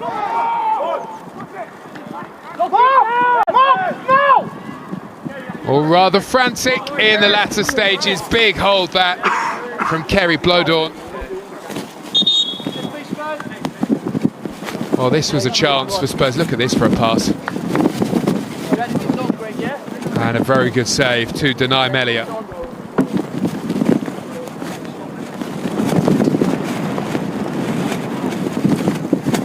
Yeah, bro, well done.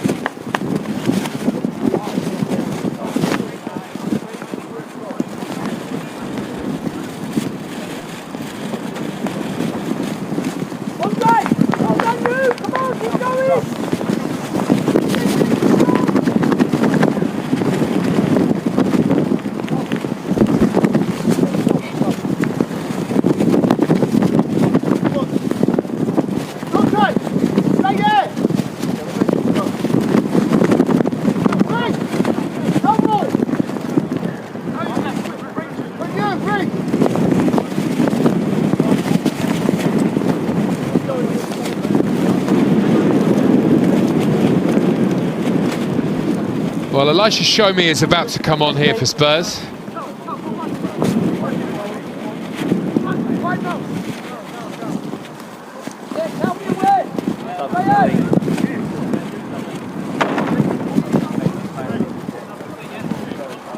And again, there's going to have to be a rejig with Hardy coming off, and so Casanova drops into the Spurs defensive line. Reece Russell-Denny moves more centrally into midfield, and Shomi out onto the right-hand side. Inside, Luca!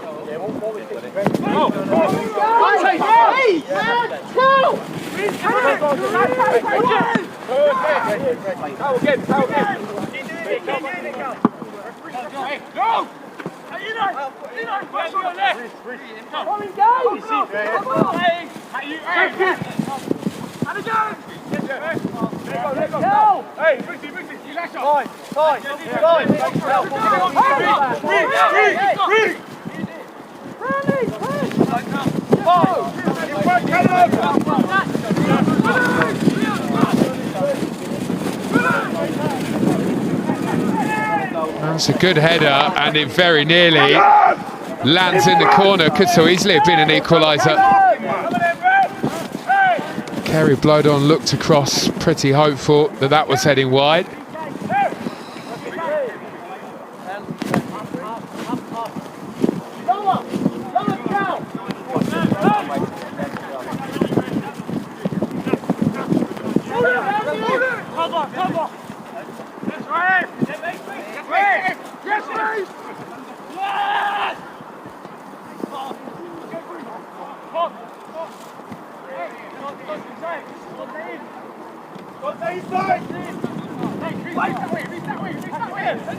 It's not the best of headers away. Karamatton can't get onto it though.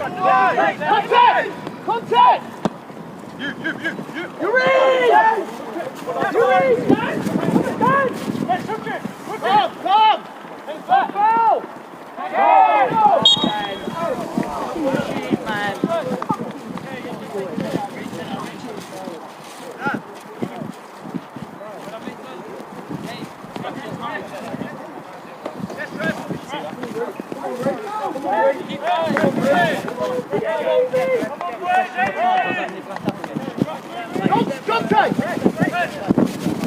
Inside ball!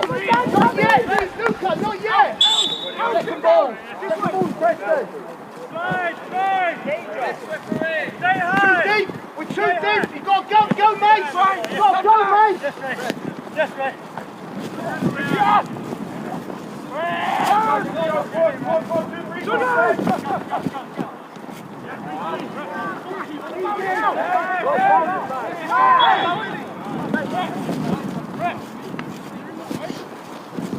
Come on, Jay! Come on, Jay! Play! Get on it, Matty! Matty! Give it him wide! Forward! Come on! Stay on it, Don! Forward! Time! Good lad! Stay on it! Matt!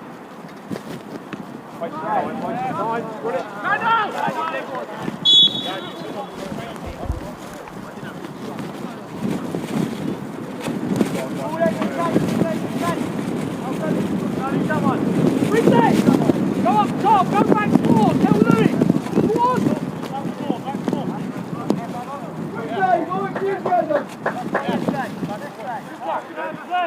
Weekday! Matty Craig! Matty Craig!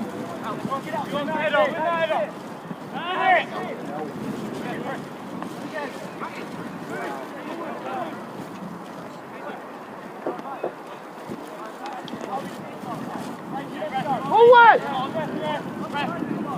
Coming out! Rest on me, rest on!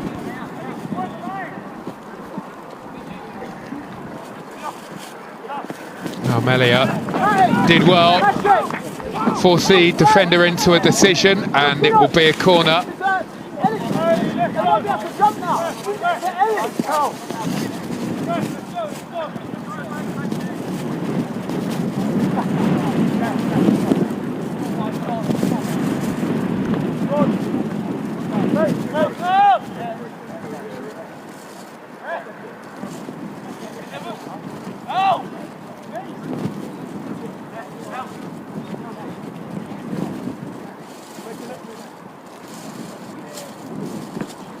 Reece Russell-Denny into the middle. Spurs with another chance here. Fernand Gil nods it back in. Nobody there waiting.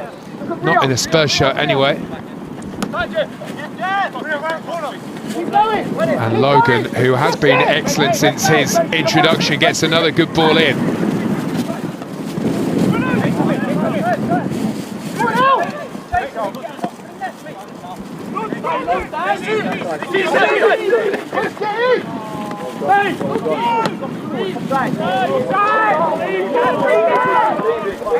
Oh, the chase is on through the middle, and the goalkeeper Kerry Blodon with a big decision heads that one away. Nice bit of improvisation from Kerry Blodon. You've got to stay. Come on, mate. Well played, good play. What is your? Well played, move. Keep going. Right to go. Andre, Max, Luca, Lauren inside. Luca, Lauren inside. You've got to do it properly. Right, straight to Callum. Go. Come on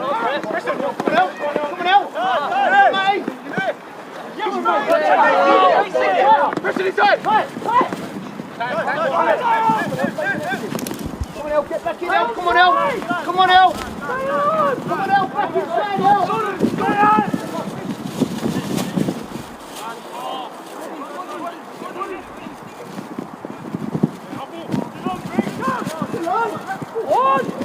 Well, just about everybody was expecting a whistle, but nothing arrived. Spurs onto it, and that will do.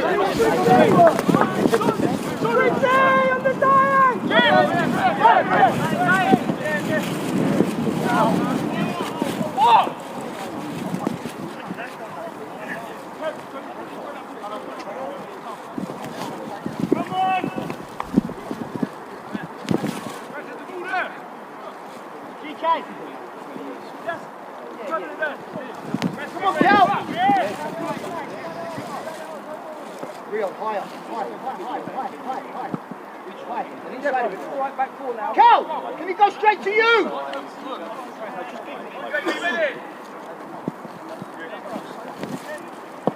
Get up! Bring it up! Look away! Keep going! Alice Lahane now with a chance to bring the ball away. Spurs know that they could finish off the game with the right pass. Alice Lahane doesn't pick it, and with so many committed forward now, they are going to have to burst to get back.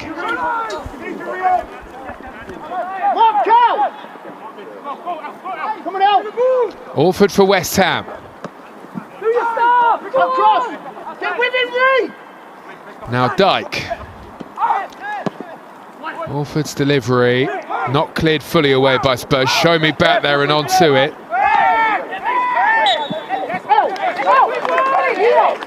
It's your time. Yellow card. Rindy, just be careful. Hey, excellent. Just be careful with the yellow card. Well done.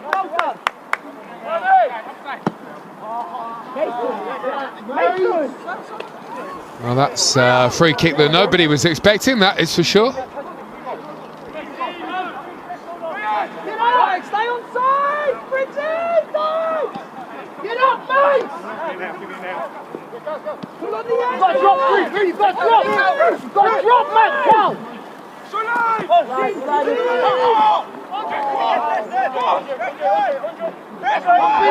Andre Dyke.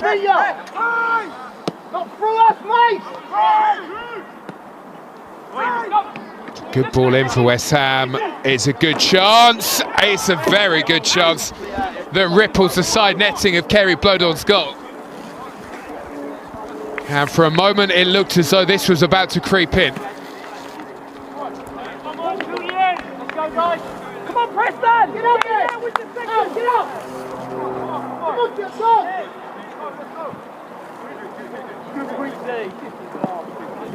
Well, Blodon just about manages to get the ball away. Lahane's won it in the air. Melia's around. It's a foul on Show Me. And Spurs are in no rush, neither's the referee by the looks of things.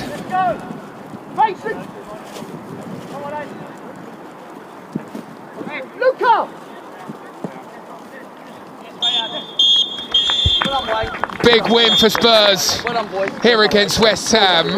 A place is secured in the Premier League 2 playoffs with these 3 points here. What a turnaround in a game where Spurs were behind and on the back foot. They have flipped the game on its head and won here by 3 goals to 2.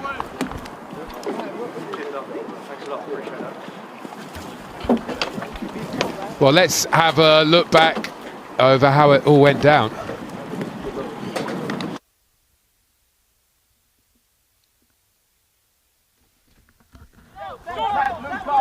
Well, Spurs started this game ever so strongly. They got their reward here for the pressure from the front. Casanova bursting through, Wilson onto it in a flash, and his toe poke beyond the goalkeeper put Spurs ahead.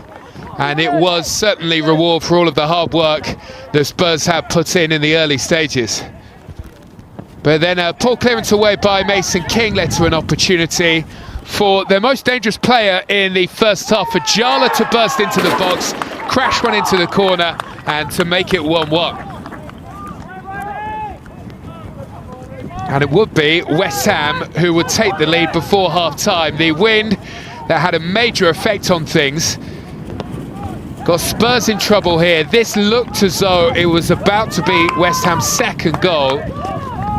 And a second here of the afternoon for Ajala, but he would have a big hand in the goal that would arrive before the break, as he evaded the challenge of Fernell Gill. Well left in the middle for striker Cummings, and it was Spurs 1, West Ham 2 at half-time as a result. There were a flurry of West Ham chances in the second half, and unbelievably, Spurs didn't concede when West Ham certainly had the opportunities to find a breakthrough. This one smashed against the bar, took a deflection on its way through, and Fearon was denied as a result. Having got himself into such a good position, that was a very good chance. Spurs made changes, they all made a difference. Logan here with a ball into the area, picking out fellow substitute Melia, and Spurs pulled the game level at 2-2. And then Reece Russell-Denny with a fabulous burst into the area, clipped the ball in, and it was the defender who got the final touch. Leacock with an own goal, and Spurs with 3 points in the bag in Premier League 2. And it does mean as confirmation that Spurs will be making the end of season playoffs in Premier League 2 with 2 more league matches still to go. A fine win, Spurs 3, West Ham 2.